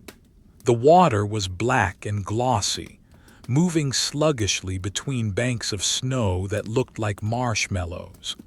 It wasn't frozen completely. A narrow channel in the center remained open, the water swirling dark and silent. Miller stopped at the edge. He lowered his head to drink, slurp, slurp, swallow. The sound was incredibly loud in the silence. Elara watched his throat muscles work, the rhythmic gulping. She could see the ripples spreading out from his muzzle, disturbing the perfect reflection of the moon on the water. While he drank, she looked around the clearing. To her left, a large, flat rock jutted out of the snow. It was covered in a thick layer of moss which was frozen into a hard, vibrant green carpet. Tiny ice crystals glinted on the moss, looking like scattered diamonds. She stared at it, tracing the patterns of the moss with her eyes. It looked like a miniature landscape, a tiny forest of its own. She checked her own thirst. Her mouth was dry, but the thought of the cold water in her flask was unappealing. She wanted something warm. She imagined a cup of hot, spiced cider. She could smell the cinnamon. She could taste the sweetness of the apples. She could feel the steam rising against her face. She could feel the warmth spreading through her chest as she swallowed. The fantasy was vivid, almost tangible. She held onto it, warming herself with the thought. Miller finished drinking. He lifted his head, water dripping from his whiskers. Drip, drip, drip. He shook his head, his ears flapping with a soft flap-flap sound. Then he stepped into the stream, splash. The water came up to his fetlocks. He walked through it slowly, carefully placing his hooves on the stony bottom. Clack, splash, clack. He stepped up onto the far bank, his hooves sinking deep into the soft mud before finding purchase on the snow. They continued. The path began to rise again, climbing a gentle ridge that ran through the center of the valley. As they gained elevation, the trees thinned slightly, allowing more moonlight to filter down. The snow on the ground here was pristine, a smooth, unbroken sheet of white that sparkled under the moon. It looked like a field of sugar. Elara watched the shadow of the horse and rider moving across the snow.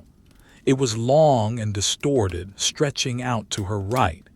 It looked like a strange, multi-legged creature stalking through the night. She watched the legs of the shadow move. Front back, front back. It was a perfect, silent synchronization. She began to count her breaths again. Inhale. 1, 2, 3, 4. Hold. 1, 2. Exhale. 1, 2, 3, 4, 5, 6. The long exhale was soothing. It emptied her lungs completely, making room for the fresh, cold air. She noticed a fallen log by the side of the path.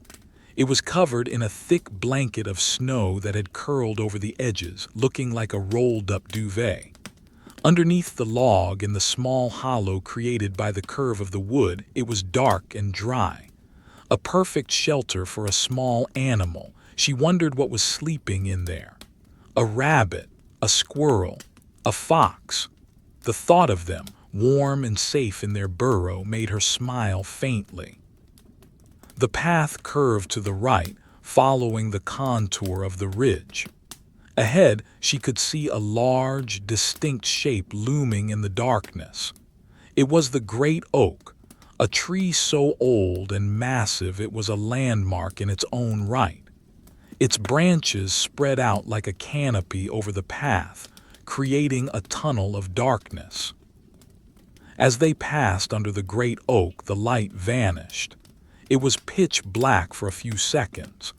Elara felt a momentary disorientation, a loss of reference. Then her eyes adjusted, picking out the faint gray shapes of the branches against the darker sky. The air under the tree was still and smelled intensely of leaf mold and dry wood. It felt ancient. They emerged from under the tree back into the moonlight. The sudden brightness was almost blinding. Elara blinked, her eyes watering. She wiped the tears away with her gloved hand. Brush, brush. The leather was cold against her skin. She checked the saddlebags again. She reached back with her right hand, feeling the familiar shapes. The hard, round ink pot, the soft, yielding bundle of the extra tunic, the stiff roll of parchment. Everything was there. Everything was safe. She adjusted her position in the saddle. Her back was stiff. She arched it slightly, stretching the muscles. Pop! A small crack in her spine brought relief. She settled back down, finding the groove in the seat that she had worn over the last few hours. Miller stumbled again. Just a small trip on a hidden route. Stumble, recover. The rhythm broke for a second, then resumed. Thud, thud, thud. Elara patted his neck. Easy, she murmured. Her voice was just a vibration in her throat. They were approaching a section of the forest known as the Whispering Woods. Here, the trees were mostly beeches, which held onto their dead, brown leaves throughout the winter. The slightest breeze caused them to rustle and whisper. Shhh. It sounded like 1,000 quiet conversations happening all at once. Elara listened to the whispers. They weren't saying anything, of course. It was just dry leaves rubbing against each other. But the sound was hypnotic. It filled the silence without breaking it. It was a texture of sound, a background hum that was strangely comforting. She focused on a single leaf as they passed. It was pale brown, almost translucent in the moonlight.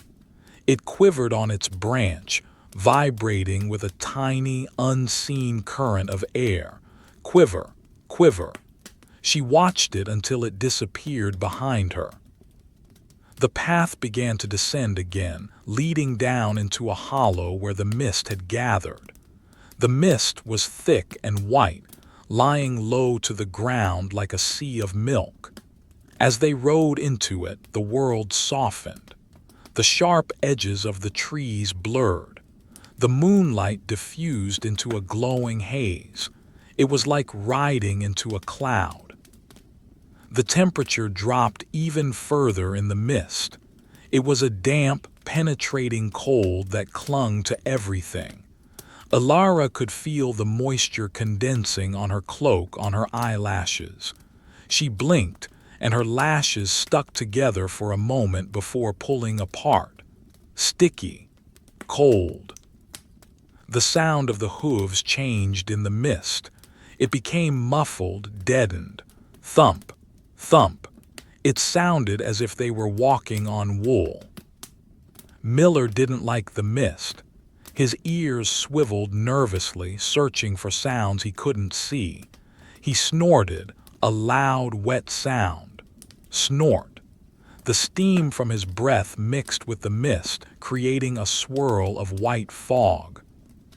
"It's okay," Elara whispered. "Just mist, just water." She kept a steady pressure on the reins, a reassuring contact. She felt the tension in his neck muscles relax slightly. He trusted her. He kept walking. They moved through the mist for what seemed like an eternity. Time lost its meaning here. There were no landmarks, no horizon. Just the gray-white soup and the rhythmic motion of the horse. Elara began to construct the interior of the lodge in her mind again. She needed the warmth of the image to combat the cold of the mist. She imagined the rug in front of the hearth. It was a thick, woven wool rug, patterned in deep reds and browns. She imagined kneeling on it, the roughness of the wool against her knees. She imagined the heat of the fire radiating towards her. She imagined taking off her cloak, the weight lifting from her shoulders. She imagined hanging it on the peg by the door, heavy, wet. She imagined the steam rising from the damp wool as it dried. The details were precise. The smell of wet wool, the color of the rug, the heat on her face. She lived in that moment, ignoring the cold reality around her. Finally, the mist began to thin. The tops of the trees reappeared, sharp and black against the sky. Then the path rose out of the hollow, and they were back in the clear, cold air of the night. Elara took a deep breath. The air tasted sweet after the dampness of the mist. She looked up at the stars. They were still there, still burning with that cold, hard light. They were getting closer. She could feel it. The landscape was becoming familiar. She recognized a twisted tree on the left, a large rock shaped like a bear on the right. These were the markers of home. She leaned forward and whispered to the horse, "Almost home, Miller, almost home." He flicked an ear back, he knew. His stride lengthened again, thud, thud, thud. They moved on, leaving the mist behind, climbing towards the final ridge before the lodge. The night was deep and silent and cold, and they were just a small, warm point moving through it. The path began to rise again, leaving the lingering dampness of the mist-filled hollow behind. They were ascending the final geological barrier, a high, jagged spine of granite known locally as the Wolf's Ridge, though no wolf had howled there for a generation. The ascent was not sharp, but it was relentless, a long, winding incline that demanded patience and a steady, rhythmic expenditure of energy. Elara felt the angle of the ascent in the muscles of her thighs and lower back. She leaned forward in the saddle, shifting her center of gravity to aid Miller. Her chest pressed against the pommel, her gloved hands buried deep in the coarse, thick hair of his mane. The horse's neck was a warm, living engine beneath her touch. She could feel the powerful bunches of muscle contracting and releasing with every step. Contract, release, contract, release. It was a slow, hydraulic motion, unstoppable and smooth. The snow here on the windward side of the ridge was different yet again. It had been scoured by the winds that swept down from the north, stripping away the soft powder and leaving behind a hard, crusty surface that shone like polished porcelain in the moonlight. Miller's hooves did not sink deep here. Instead, they broke through the crust with a sharp, brittle sound. CR rack, CR rack, CR rack. It was the sound of breaking sugar, crisp and dry. Elara listened to the sound. It was distinct from the muffled thud of the deep woods or the wet splash of the stream. It was a clean, high-frequency sound that carried far in the thin, cold air. She watched the shards of ice scatter with each footfall, sliding across the surface of the snow like tiny panes of glass. They tinkled as they hit each other, a faint, musical chiming that was barely audible above the wind. The wind had returned. As they climbed higher, emerging from the shelter of the tree line, the air began to move. It was not a gusty, violent wind, but a steady, pressing current that flowed over the ridge like a river of air. It was incredibly cold. It found the seams of her cloak, the tiny gaps where the toggle buttons fastened the wool. Elara huddled deeper, pulling the silver fox fur up until it covered her ears. The wind rushed over the hood, creating a low, hollow roar that sounded like the ocean trapped in a shell. Woo-wash, woo-wash. She focused on the breathing of the horse. Miller was working harder now. His breath came in rhythmic snorts, synchronized with his steps. Step snort, step snort. The steam from his nostrils was whipped away instantly by the wind, dissolving into the night before it could even rise. Elara felt a pang of sympathy for him, but also a deep admiration. He was a creature of the north, built for this trudging, silent labor. She looked at the sky.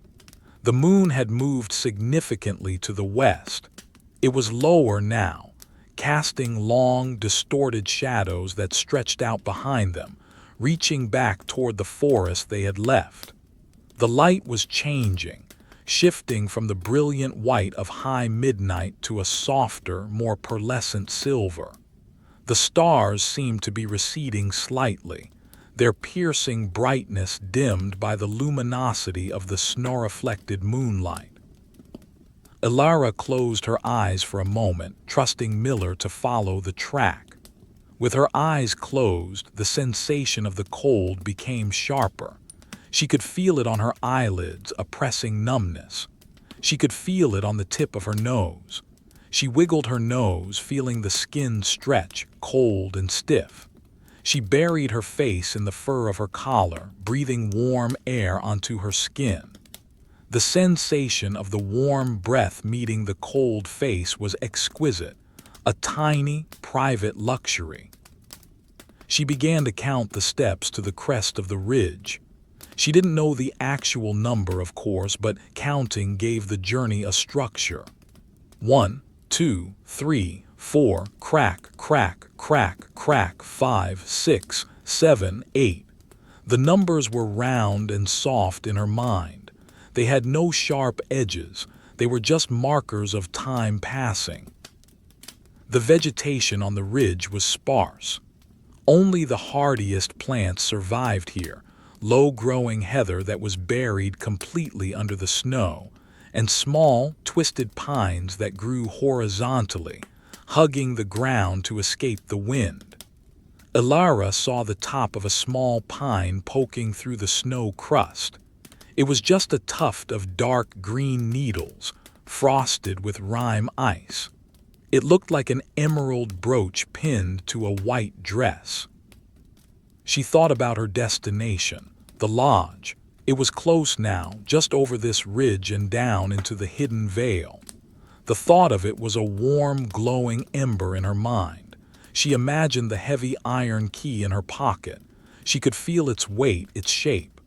The teeth of the key were complex, a pattern of iron wards that matched the lock perfectly. She imagined the sound of the key sliding into the lock, scrape, click. She imagined the resistance of the bolt as she turned it, the heavy thunk as it retracted. She imagined the door opening. the stale, cold air rushing out to meet her.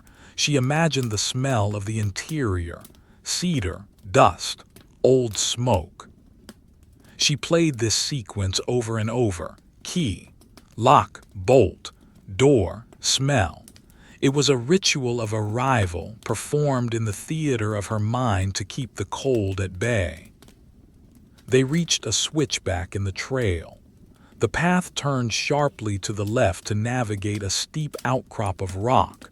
Miller slowed, negotiating the turn with care. His hind feet slipped slightly on a patch of ice, scuff slide, but he caught himself instantly, his iron-shod hooves biting into the rock. Elara swayed in the saddle, her body instinctively compensating for the slip. She didn't gasp. She didn't tense. She just flowed with the movement.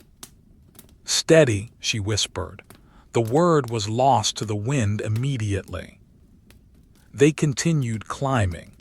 The crest of the ridge was visible now, a sharp line where the white snow met the dark, star-studded sky. The wind was strongest here at the lip of the valley. It buffeted them, pushing against the horse's flank, tugging at Elara's cloak. And then they were there, the top. Miller stopped without being told. He stood on the flat crest of the Wolf's Ridge, his head lowered against the wind, his sides heaving gently. Elara sat up, blinking against the breeze. The view was spectacular in its emptiness. Behind them lay the long, sloping path they had climbed, leading back down into the misty low wood, which looked like a bowl of milk in the moonlight. Ahead of them lay the hidden vale.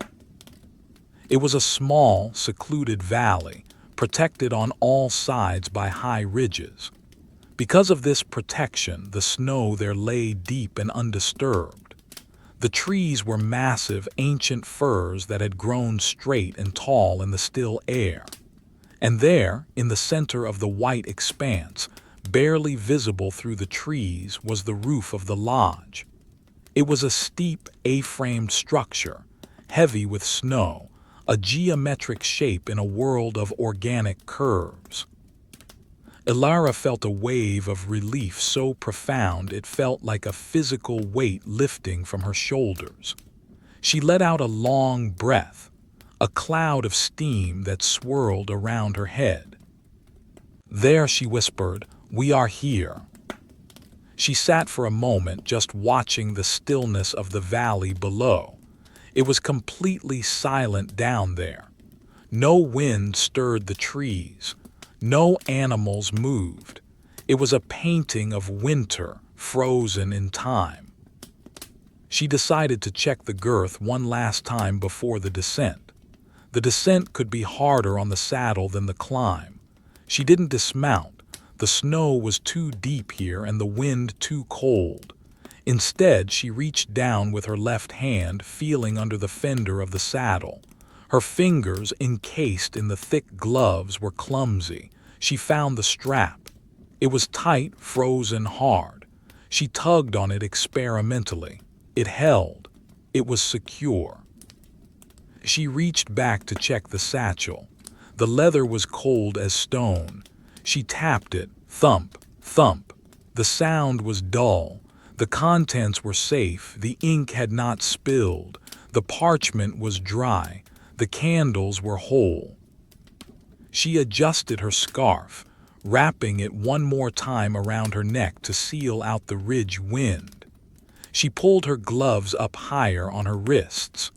She was a bundle of wool and fur, a self-contained unit of survival. "Walk on," she said, giving the reins a gentle squeeze. Miller stepped forward, over the crest and onto the downward path. Immediately, the wind died away. As soon as they dropped below the lip of the ridge, the air became still. The roaring in Elara's ears ceased, replaced by the profound, muffled silence of the deep snow. The descent into the hidden vale was steep but short. The path zigzagged through the trees, which were thick and close together here. The branches interlaced overhead, forming a roof that blocked out much of the moonlight. It was darker here, a blue-black twilight. Elara let her eyes adjust. The snow on the path was gray in the shadows, glowing faintly with its own luminescence. She watched the ground carefully. The roots of the great trees created humps and hollows in the path, hidden traps for the unwary. Miller navigated them with an ancestral memory of the terrain. He lifted his feet high, stepping over the invisible obstacles. Step over, place, step over, place. Elara could hear the sound of the saddle straining as the horse's shoulders worked.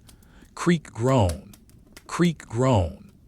It was the sound of leather under stress, a comforting, manufactured sound in the natural world. She focused on the texture of the air in the valley. It was different from the ridge. It was still, yes, but it also smelled older. It smelled of pine needles that had fallen 100 years ago and were slowly turning into earth beneath the snow. It smelled of resin and cold stone. It was a heavy, perfume-like scent that seemed to coat the inside of her lungs. She felt a drowsiness returning. The adrenaline of the ridge climb was fading, replaced by the deep, rhythmic fatigue of the long night. Her body wanted to shut down. Her legs were numb where they pressed against the saddle. Her fingers were stiff claws inside her gloves. She fought the sleepiness by focusing on the details of the trees. A fir tree with a broken branch that hung down like a pendulum. A spruce tree with a massive burl on its trunk, capped with snow. A pine tree with bark that spiraled around the trunk like a candy cane. She forced herself to notice them, to really see them. Look, register, move on, look, register, move on. The path leveled out as they reached the floor of the hidden vale. The snow here was incredibly deep, coming up to Miller's knees. He plowed through it, his chest pushing a wake of white powder before him. Shoosh, shoosh. It was like a boat moving through water. Elara could feel the resistance. The horse slowed. His breathing became deeper, more labored. Huff, huff, huff. She kept her weight back, keeping the reins loose, letting him find his own pace. There was no rush now. The lodge was only a mile away through the trees. She looked up at the canopy. The trees here were so tall that the stars were just tiny pinpricks of light far above. It felt like being in a cathedral, a vast, vaulted space held up by living columns. She began to think about the logistics of arrival. She would need to shovel the snow from the door. She would need to lead Miller to the small stable behind the lodge. She would need to break the ice on the trough. She would need to pull down the hay from the loft. She would need to unsaddle him, rub him down with straw. Only then could she go inside. The list of tasks was long, but it was not daunting. It was just a sequence of events, a recipe for safety. She went through the list again in her mind, refining it. Shovel, stable, ice, hay, unsaddle, rub down, shovel, stable, ice, hay, unsaddle, rub down. The repetition was soothing. It prepared her body for the work to come. A small bird, disturbed by their passage, flitted from one branch to another. It was a tiny shadow, a flicker of movement. It made a small chip sound, a single note of protest against the disturbance. Elara watched it land and fluff its feathers, disappearing against the bark. They crossed a small clearing. The moonlight flooded in here, illuminating a patch of untouched snow. It was perfect, smooth, dazzlingly white. Elara felt a pang of guilt that they had to ruin it with their tracks.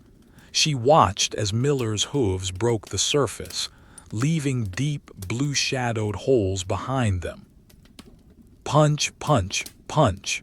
The trail of holes stretched out behind them, a record of their journey.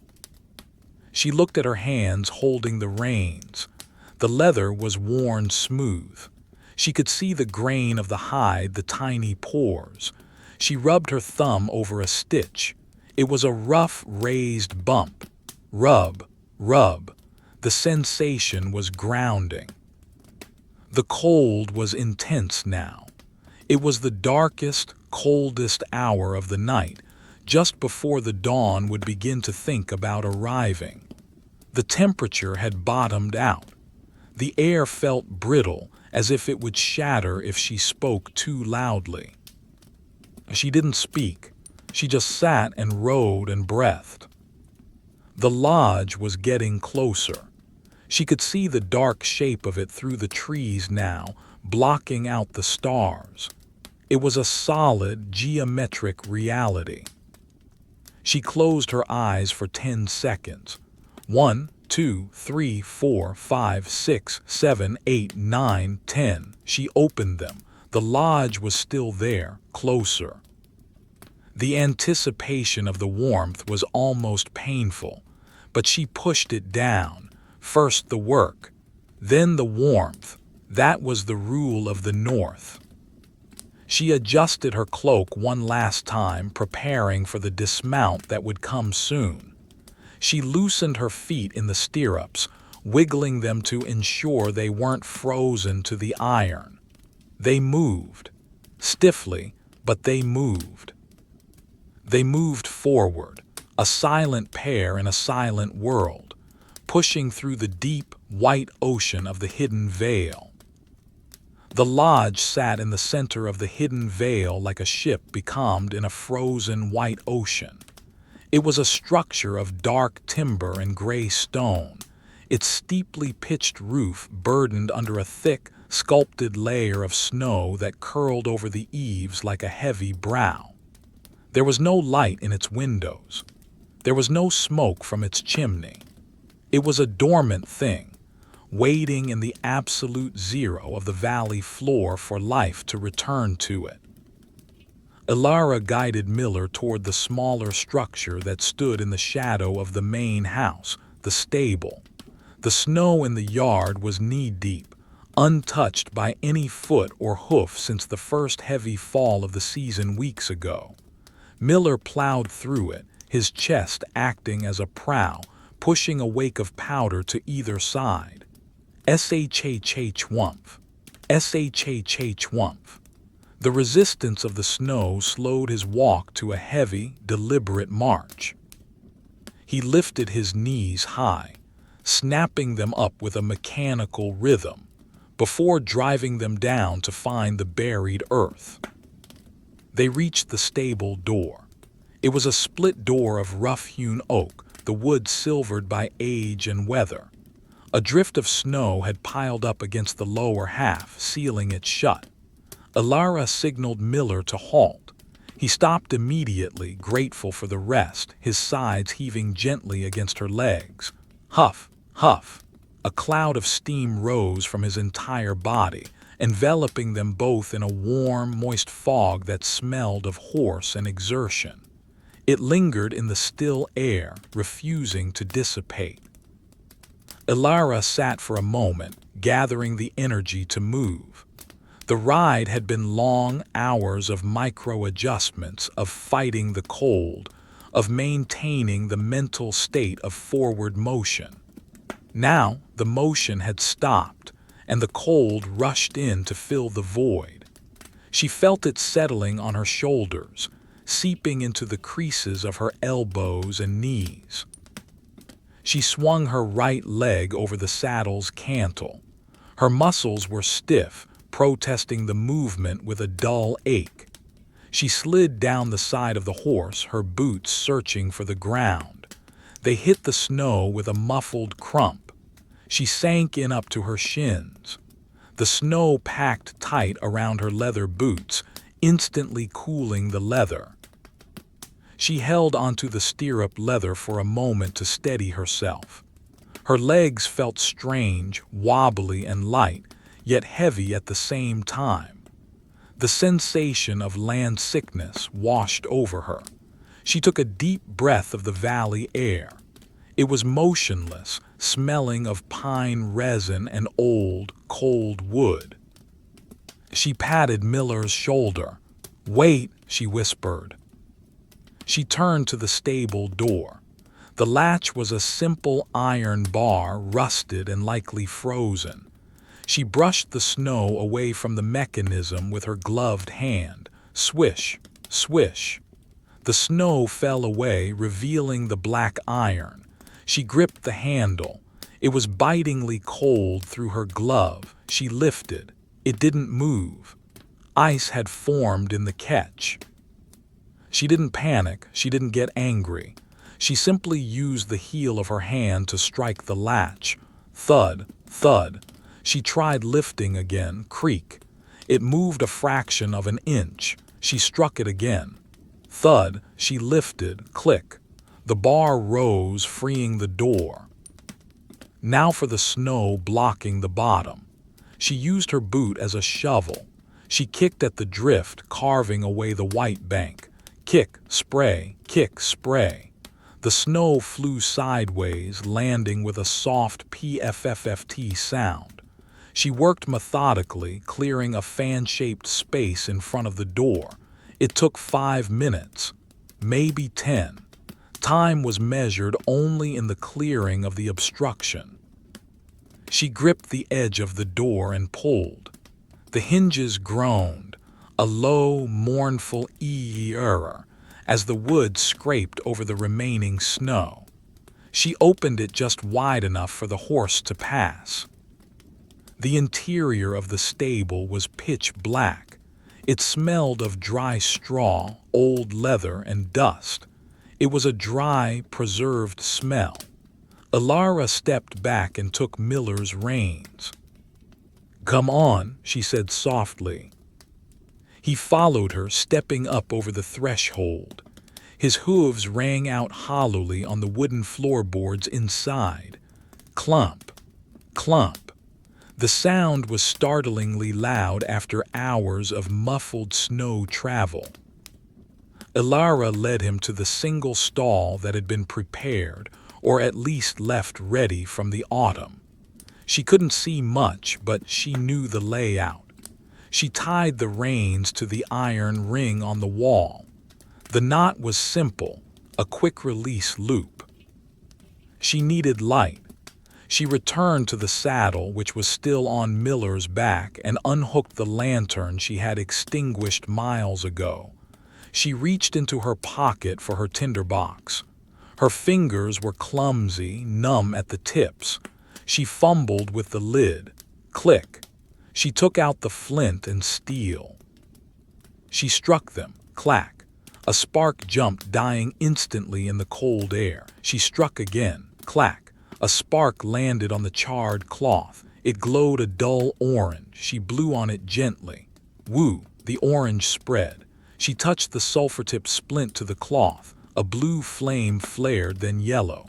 She transferred the flame to the candle inside the lantern. The wick caught. The light bloomed, pushing back the shadows, revealing the dusty corners of the stall, the cobwebs in the rafters, and the tired eye of the horse. She hung the lantern on a nail high on the post. The light swung gently, making the shadows dance. Now the untacking. This was a ritual she had performed 1,000 times. It was muscle memory. First, the satchel, the cargo. She moved to the rear of the saddle. The leather thongs were frozen stiff, hard as wood. She had to work her fingernail under the knot to loosen it. Pick, pry, pick, pry. It took patience. Finally, the leather yielded. She unlaced the straps and lifted the heavy bag free. She set it down in the clean straw in the corner. Thump. Next, the girth. She moved to Miller's left side. She lifted the saddle flap. The buckles were cold against her fingers. She pulled up on the billet strap. Miller expanded his chest, holding his breath, a habitual resistance. "Let it out," she murmured, leaning her shoulder into his ribs. He sighed, exhaling. The strap loosened. She pulled the tongue of the buckle free. Snap. The girth hung loose. She moved to the other side to detach it completely, then returned. She grasped the pommel and the cantle of the saddle. It was heavy, a dead weight of wood, leather, and iron. She lifted. Miller's back steamed as the saddle came away, revealing the dark, sweat-matted hair beneath. The heat coming off his back was intense, a visible column of vapor rising into the lantern light. She carried the saddle to the rail and set it down. Creak. She placed the girth over it, smoothing the leather. Now the bridle. She undid the throat latch. She unbuckled the noseband. She slipped the headstall over his ears. Miller opened his mouth, dropping the bit. Clink.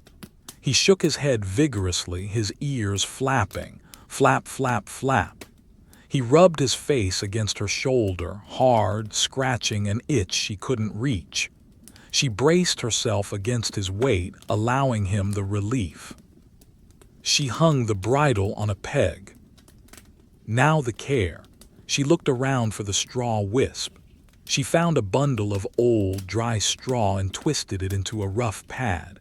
She began to rub him down. She started at the neck. Scrub, scrub, scrub. The sound of the dry straw against the wet coat was rhythmic, scratching. She worked down his shoulder. Scrub, scrub. She worked over his back where the saddle had been. Scrub, scrub, scrub. She worked down his flanks. The motion warmed her own arms. She could feel the blood pumping. She changed hands. Left hand scrubbing, right hand resting. Miller stood quietly, leaning into the pressure. His eyes were half closed. He was tired.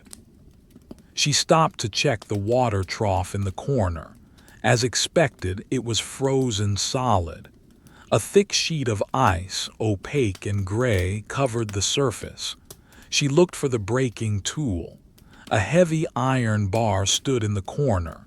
She picked it up. It was freezing cold, sucking the heat right out of her gloves. She raised the bar and brought it down. Crack. The sound was like a gunshot in the small space. The ice shattered into large geometric plates. She hit it again. Crack. And again. Splash. She used the bar to push the ice chunks down, submerging them, clearing a space of black water. Miller moved to the trough immediately. He dipped his muzzle in. Slurp, slurp, slurp. He drank deep, long drafts. Elara watched his throat work. She counted the swallows. 1, 2, 3, 10, 15. He paused, water dripping from his chin, then drank again. She turned to the hay rack. It was empty. She looked up at the loft. A wooden ladder led up to the darkness. She climbed it. Creak, creak, creak. The hay in the loft was old, dusty, but dry. It smelled of summer fields and sunshine, a smell preserved in the dark for months. She gathered a large armful, the dry stalks prickling through her wool sleeves. She dropped it down through the trapdoor. Whoosh. Rustle. It landed in the rack below. She climbed down. Miller was already pulling at it. Crunch. Crunch. Rip. The sound of a horse eating hay was one of the most peaceful sounds in the world. It was the sound of contentment. Elara stood there for a long time, just watching him eat. She leaned against the wooden post, her arms crossed. She listened to the crunch-chew-swallow rhythm. She watched the dust motes dancing in the lantern light. She felt the radiant heat from the horse's body. She was delaying. She knew she had to go outside again to the lodge, to the cold house. But here, with the animal, it was warm and alive. She checked his hooves one last time. She picked up the near four. She used the hoof pick to clear out the packed snow and ice. Scrape, scrape. The iron shoe rang against the pick. She set the hoof down. She did the same for the others. She checked the blanket she had brought. It was a heavy wool cooler folded on a shelf. She shook it out. Snap. Dust flew. She threw it over Miller's back, buckling it at the chest. He didn't stop eating. "Good night, Miller," she whispered. She picked up the satchel from the corner. It was heavy again. She slung it over her shoulder. She took the lantern from the hook. The shadows in the stall lengthened and swung as she moved. She walked to the door. She opened it. The cold air rushed in, hitting her like a physical wall. It swirled around her legs, mixing with the warm, stable air. She stepped out into the snow. Crunch. She turned and closed the door.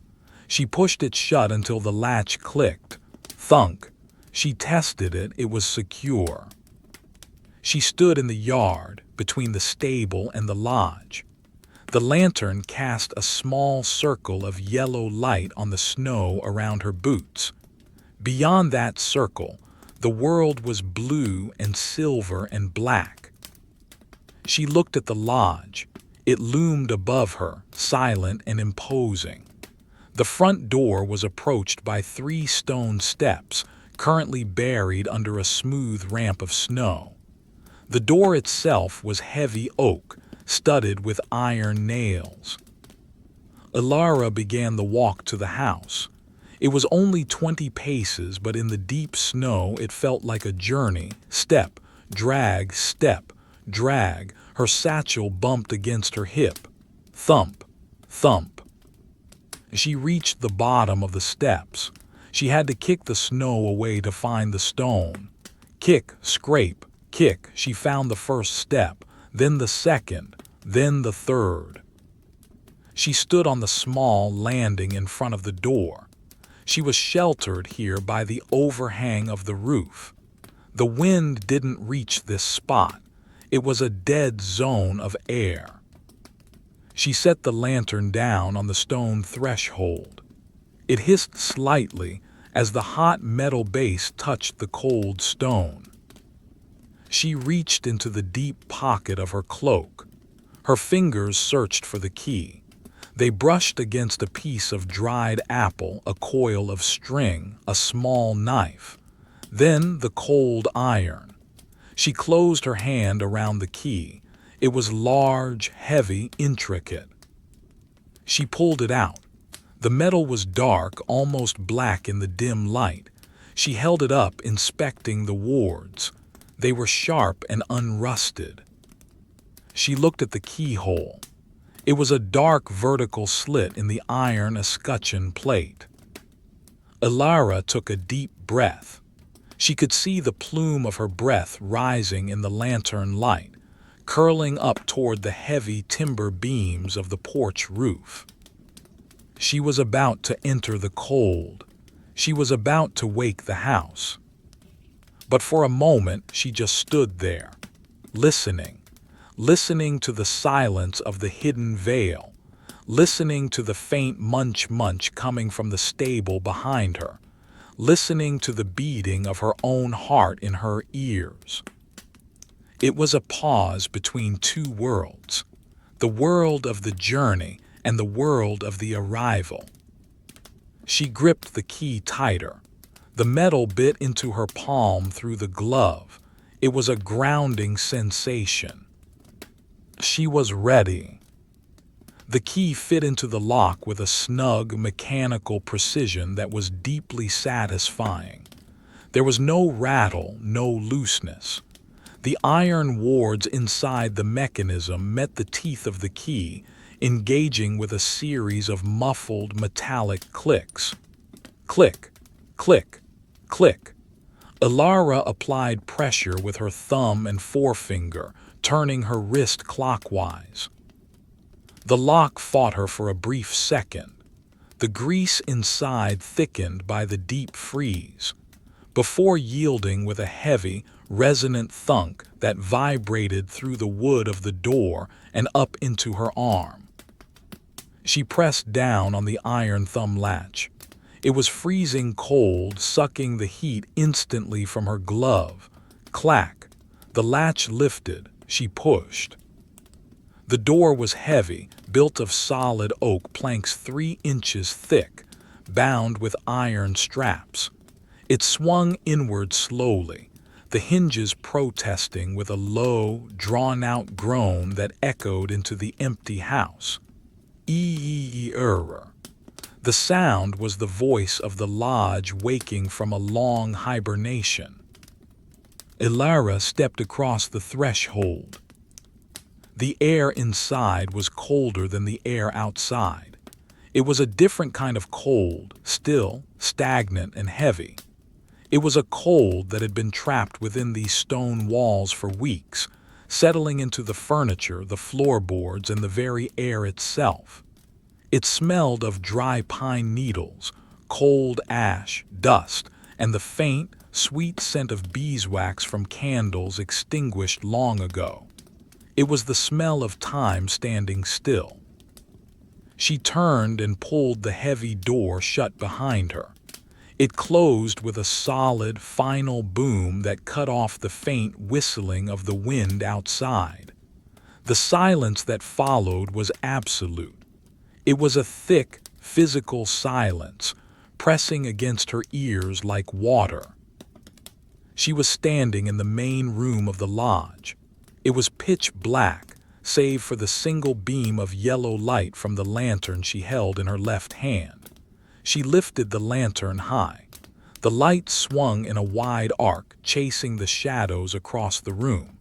It revealed the familiar shapes of the furniture, draped in dust sheets that looked like ghostly shrouds. The long trestle table, the high-backed wooden chairs, the massive stone hearth that dominated the far wall. Her footsteps on the floorboards were loud. Clomp, clomp, clomp. The wood was frozen, contracting slightly under her weight. She walked to the center of the room and set the lantern down on the table. The metal base made a sharp clink on the wood. She needed fire. The cold was beginning to seep through her cloak, a numbing pressure on her shoulders and back. She moved to the hearth. The fireplace was a cavernous mouth of rough-hewn granite, black with the soot of 1,000 fires. In the grate lay the remains of the last fire, a heap of gray ash and a few charred log ends, cold and dead. Elara knelt on the stone hearth. The stone was freezing against her knees, even through her thick wool skirts.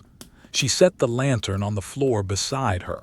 She reached for the iron poker leaning against the wall. It was heavy, rough-forged iron. She used it to rake the old ash through the grate. Scrape, scrape, scrape. The ash fell into the pan below with a soft, sifting sound. S-H-H-H-S-H-H-H. Dust motes danced in the lantern light, gray and swirling. She reached into the copper scuttle that stood by the hearth. It was filled with kindling, dry birch bark, pine cones, and small, splintered sticks of cedar. She took a handful of birch bark. It was papery and thin, curling in on itself. She crumpled it in her gloved hands, breaking the fibers to expose the flammable oils. Crinkle, crunch. She placed the ball of bark in the center of the grate. Next, the pine cones. She selected 3 large ones, their scales open and dry. She arranged them in a triangle around the bark. Clack, clack, clack. Then the cedar sticks. She built a small tipi over the bark and cones, leaning the sticks against each other with the precision of an architect. Each stick had to touch the others to transfer the flame, but there had to be enough space for air to flow. She adjusted one stick, moving it a fraction of an inch to the left. Then another. The structure was perfect. Finally, the logs. She reached for the woodpile stacked in the alcove. The logs were split pine, seasoned for 2 years.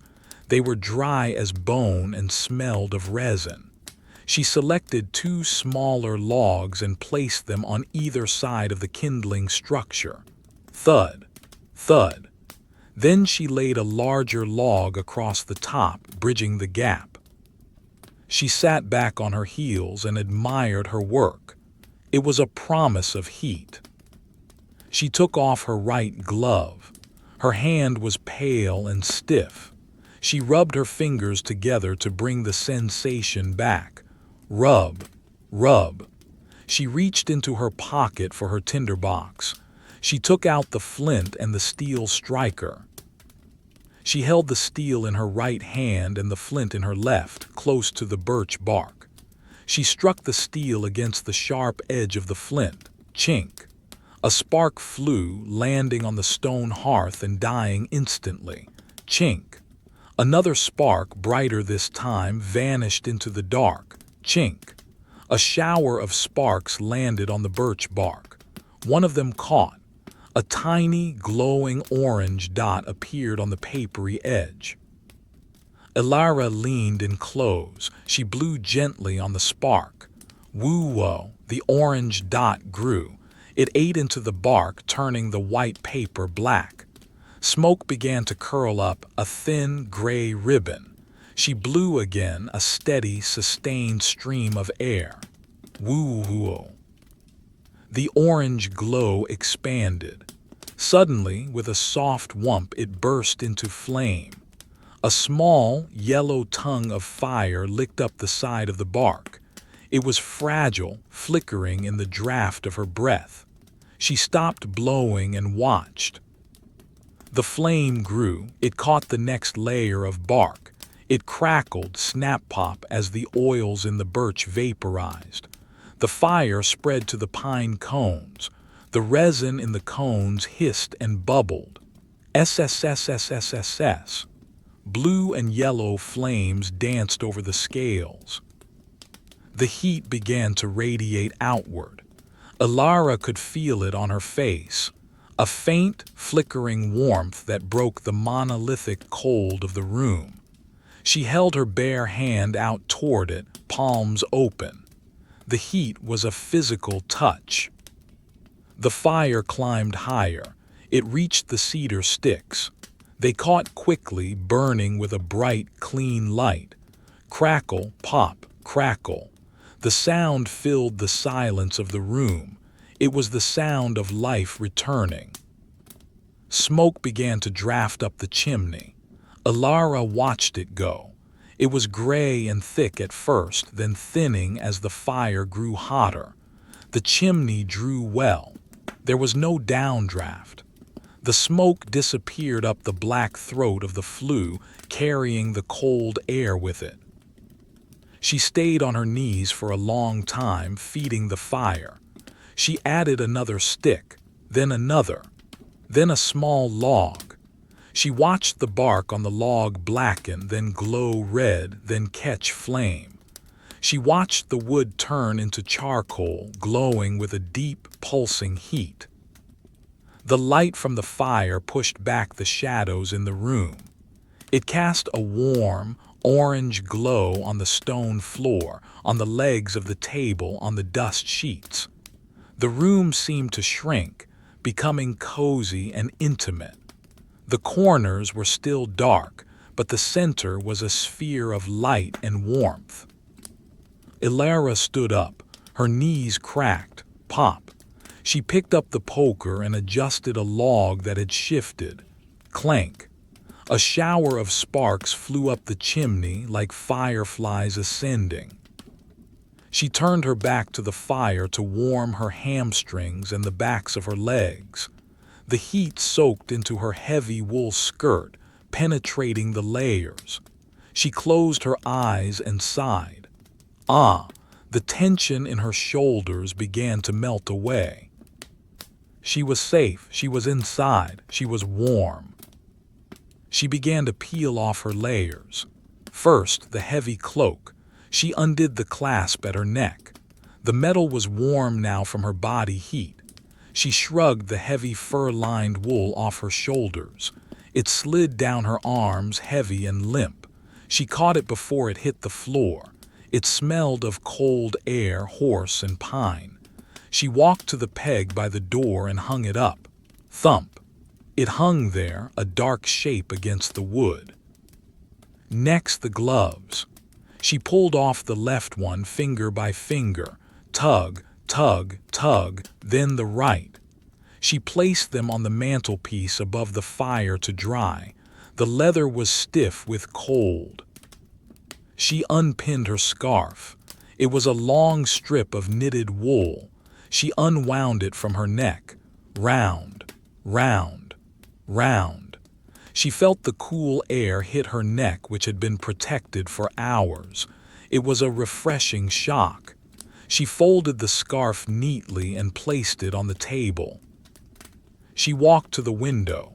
It was small, with leaded diamond panes. Frost had formed on the inside of the glass, intricate, feathery patterns of ice that obscured the view. She put her finger on the glass. The ice melted instantly under her touch, leaving a small, clear circle. She looked out. Outside, the world was blue and white. The snow in the valley floor glowed under the moon. The trees stood silent and black. It looked impossibly cold out there, a hostile, alien landscape. She looked at her reflection in the glass, a pale face framed by dark hair that had come loose from her braid. Her eyes looked tired, dark circles underneath them, but they were calm. She turned back to the room. The fire was roaring now. The logs were fully engaged. The sound was a steady, comforting roar, roar, crackle, hiss. She walked to the table and removed the dust sheet. She folded it carefully, corner to corner, edge to edge, and placed it on a bench. The wood of the table was dark oak, polished smooth by generations of elbows and plates. She ran her hand along the grain. It was cool and smooth as satin. She brought her satchel to the table. She untied the leather thongs. They were easier to undo now that her fingers were warm. She opened the flap.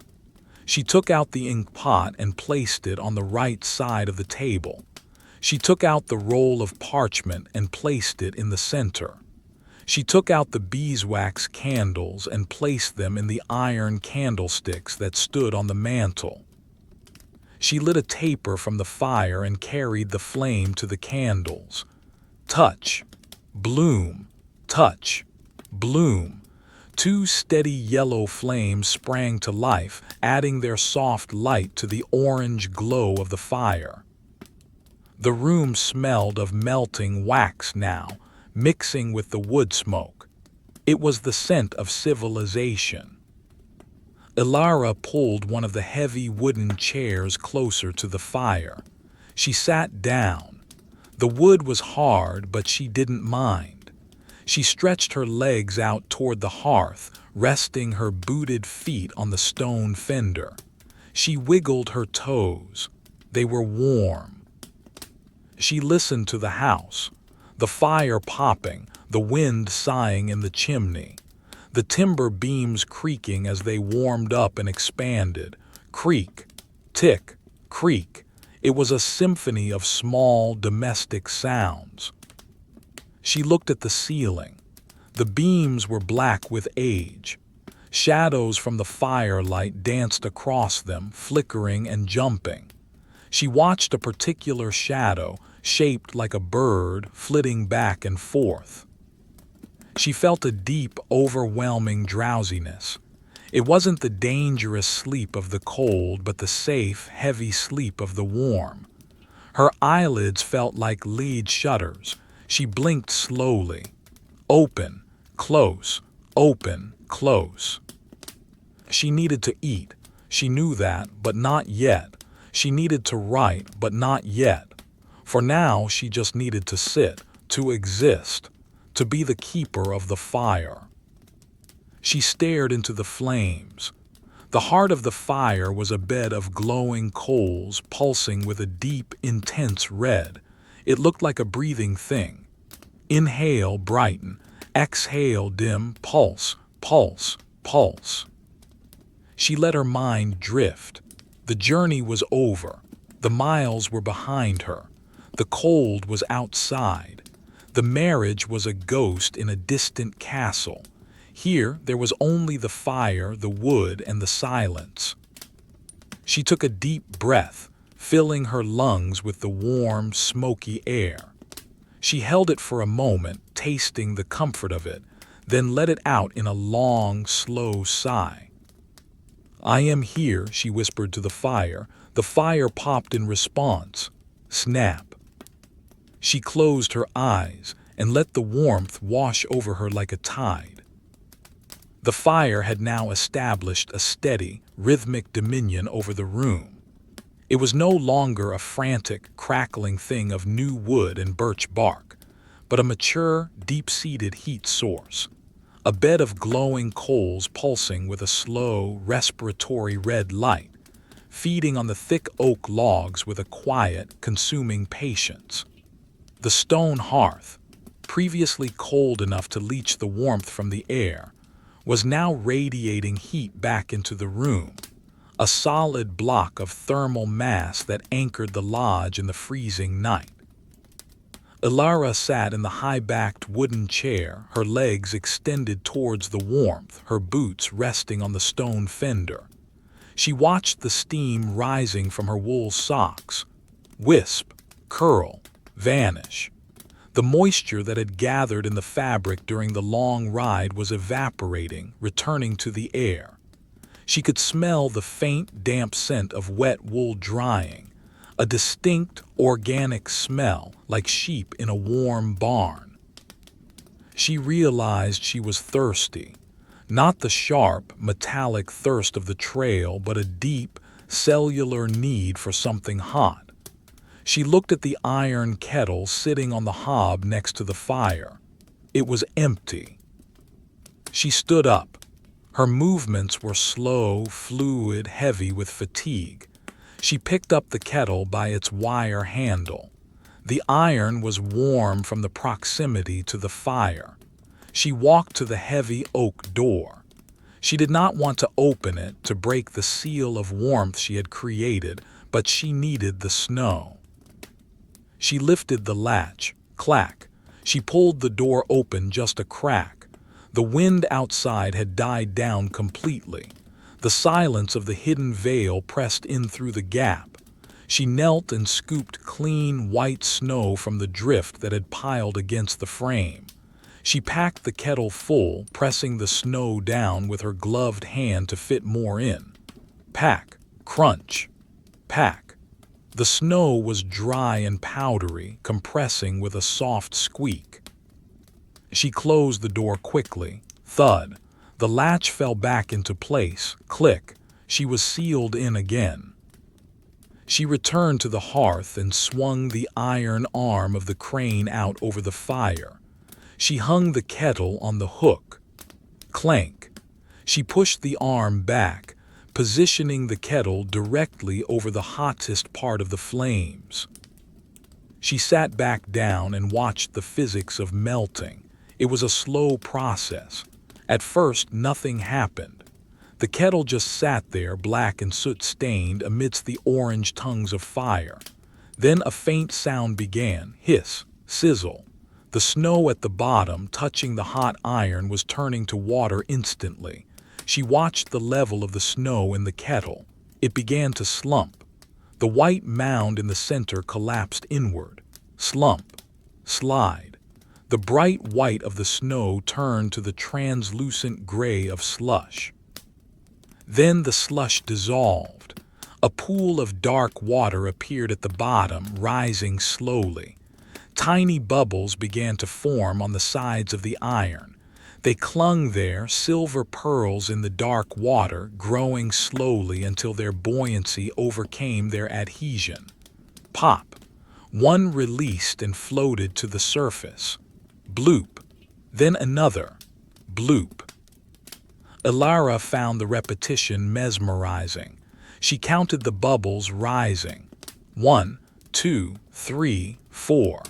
The water began to steam. Wisps of white vapor curled up the chimney, mixing with the wood smoke. While the water heated, she prepared her cup. She went to the cupboard built into the wall. The wood of the cupboard door was smooth, polished by years of handling. She opened it. Inside, on a shelf lined with paper, sat a row of earthenware mugs. She chose one. It was heavy, glazed in a deep, speckled brown. It felt cool and solid in her hand. A chip on the rim revealed the red clay beneath, a small imperfection that made it familiar. She took a small jar from the shelf. It was made of stoneware sealed with a cork. She pulled the cork. Pop!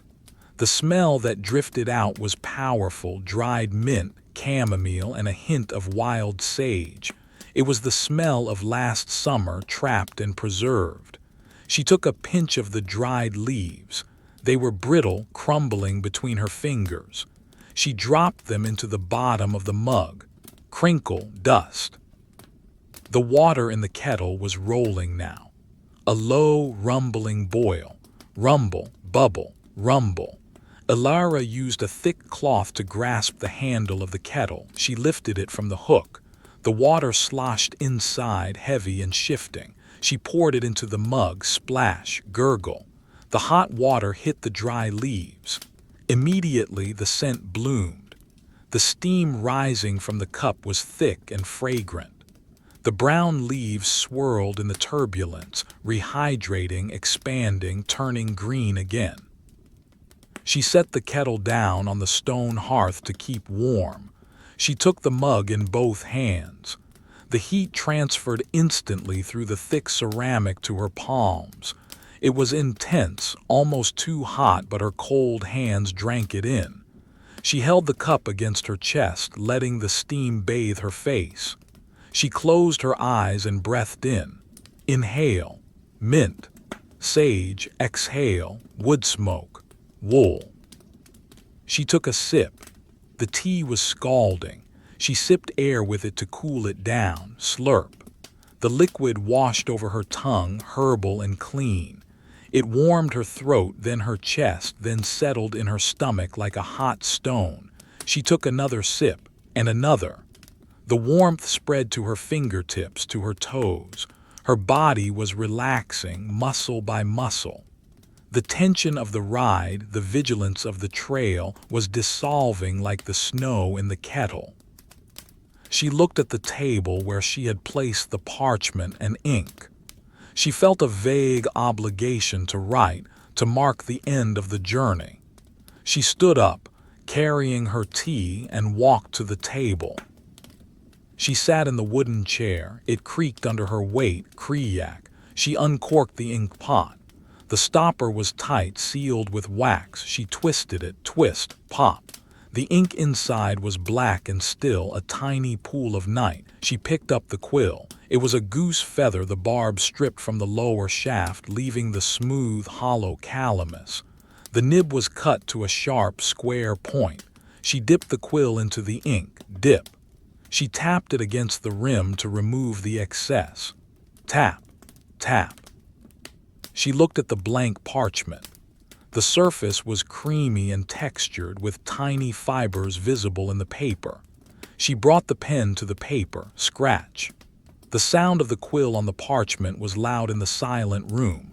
Scritch, scratch, scritch, scratch. She wrote the date, the 12th day of the deep winter. She paused, watching the ink dry.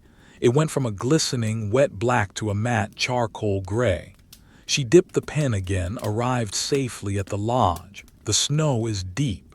The pass is clear. The fire is lit. She wrote slowly, forming each letter with deliberate care. The curve of the S, the cross of the T, the dot of the I, scritch, scratch, scritch. It didn't matter what she wrote. It was the act of writing that mattered. It was a declaration of existence. I am here. I am safe. I am writing. She set the quill down. She blew gently on the ink to dry it. Woo-oh. She rolled the parchment up, crinkle, roll. She tied it with the string. She recorked the ink pot, press, twist. The task was done. The day was officially recorded. She finished her tea. The last few sips were lukewarm, carrying the sediment of the herbs. She swirled the dregs and drank them down. She set the empty cup on the table. Clink. It was time. The bed waited in the alcove near the fire. It was a box bed built into the wall, enclosed on 3 sides by timber paneling and on the 4th by heavy wool curtains. Elara walked to the alcove. She pulled back the curtains. Swish. The wooden rings slid along the rod. The bed was piled high with furs. There was a bottom layer of sheepskins, wool side up, soft and springy. Over that, a thick quilt filled with goose down, and on top a massive bear skin, heavy and dark. She prepared the bed. She turned down the bear skin. It was heavy, requiring 2 hands to fold back, heave, flump. The leather underside was soft, tan to the texture of suede. She punched the pillow. It was a linen sack filled with feathers, punch, fluff. It settled into a welcoming dent. She sat on the edge of the bed to remove her boots. This was the final shedding of the journey. She untied the leather laces. Pick, pull, loosen. She grasped the heel of her left boot. She pushed down with her other foot. Push, slide, pop. The boot came off. Her foot, encased in the thick wool sock, felt light and free. She did the same with the right boot. Push, slide, pop. She set the boots side by side near the hearth where they would dry by morning. She peeled off the socks. Her feet were pale and warm. She rubbed them. Rub, rub. The skin tingled. She stood up in her linen shift. The air in the room was warm now, heated by the fire that had been burning for an hour. She didn't feel cold. She walked to the mantelpiece to extinguish the candles. She looked at the first candle. The flame was steady, a perfect teardrop of light. The wax had pooled around the wick, liquid and clear. She cupped her hand behind the flame. She blew, puff. The flame vanished. A thin trail of white smoke rose up, smelling of extinguished wax. She moved to the second candle. Puff, darkness rushed into the corners of the room. Now, the only light came from the fireplace. She went to the hearth. She needed to bank the fire for the night. She didn't want it to burn out. She wanted it to smolder, to keep a core of heat that she could revive in the morning. She took the poker, scrape. She pushed the remaining unburnt ends of the logs into the center. She took the shovel and scooped up ash from the cool side of the grate. Scoop, pour. She poured the ash over the glowing coals. Shhhhshhh. The bright orange light was dimmed, covered by the gray blanket of ash. The intense heat was muffled. The fire settled down to sleep. The room was now very dark.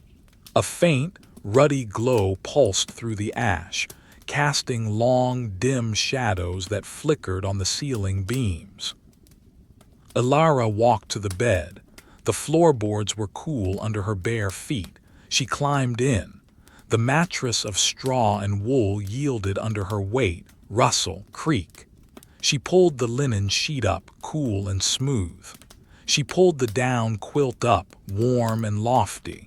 She pulled the bare skin up, heavy and grounding. The weight of the bedding was immense. It pressed her down into the mattress, holding her there. It was a feeling of absolute security. She lay on her back, looking up at the wooden canopy of the bed. She listened to the silence. The wind outside had stopped completely. The fire made a tiny click as a coal shifted. The house settled. Talk. She closed her eyes. She felt the warmth of the bed seeping into her muscles. Her legs, tired from the ride, felt heavy and loose. Her back, stiff from the saddle, relaxed into the straw tick. She took a deep breath. Inhale. She held it for a moment. Exhale. Her breathing slowed. Inhale, 1, 2, 3, exhale, 1, 2, 3, 4. She thought about Miller in the stable. He was warm, he was fed, he was sleeping. She thought about the snow outside. It was a blanket covering the world, silencing it, protecting it. She thought about the door. Locked, barred, solid. There was nothing to do. There was nowhere to go. There was only this. The warmth, the dark, the quiet. Her thoughts began to fragment. The image of the tea leaves swirling. The sound of the snow crunching. The smell of the pine resin. The feeling of the key in the lock. They drifted through her mind like clouds, soft, formless. She sank deeper into the mattress. The darkness behind her eyelids grew velvety and deep. The rhythm of her heart slowed to a steady, sleepy beat. Thump, thump, thump, thump. She was safe. She was warm. She was asleep.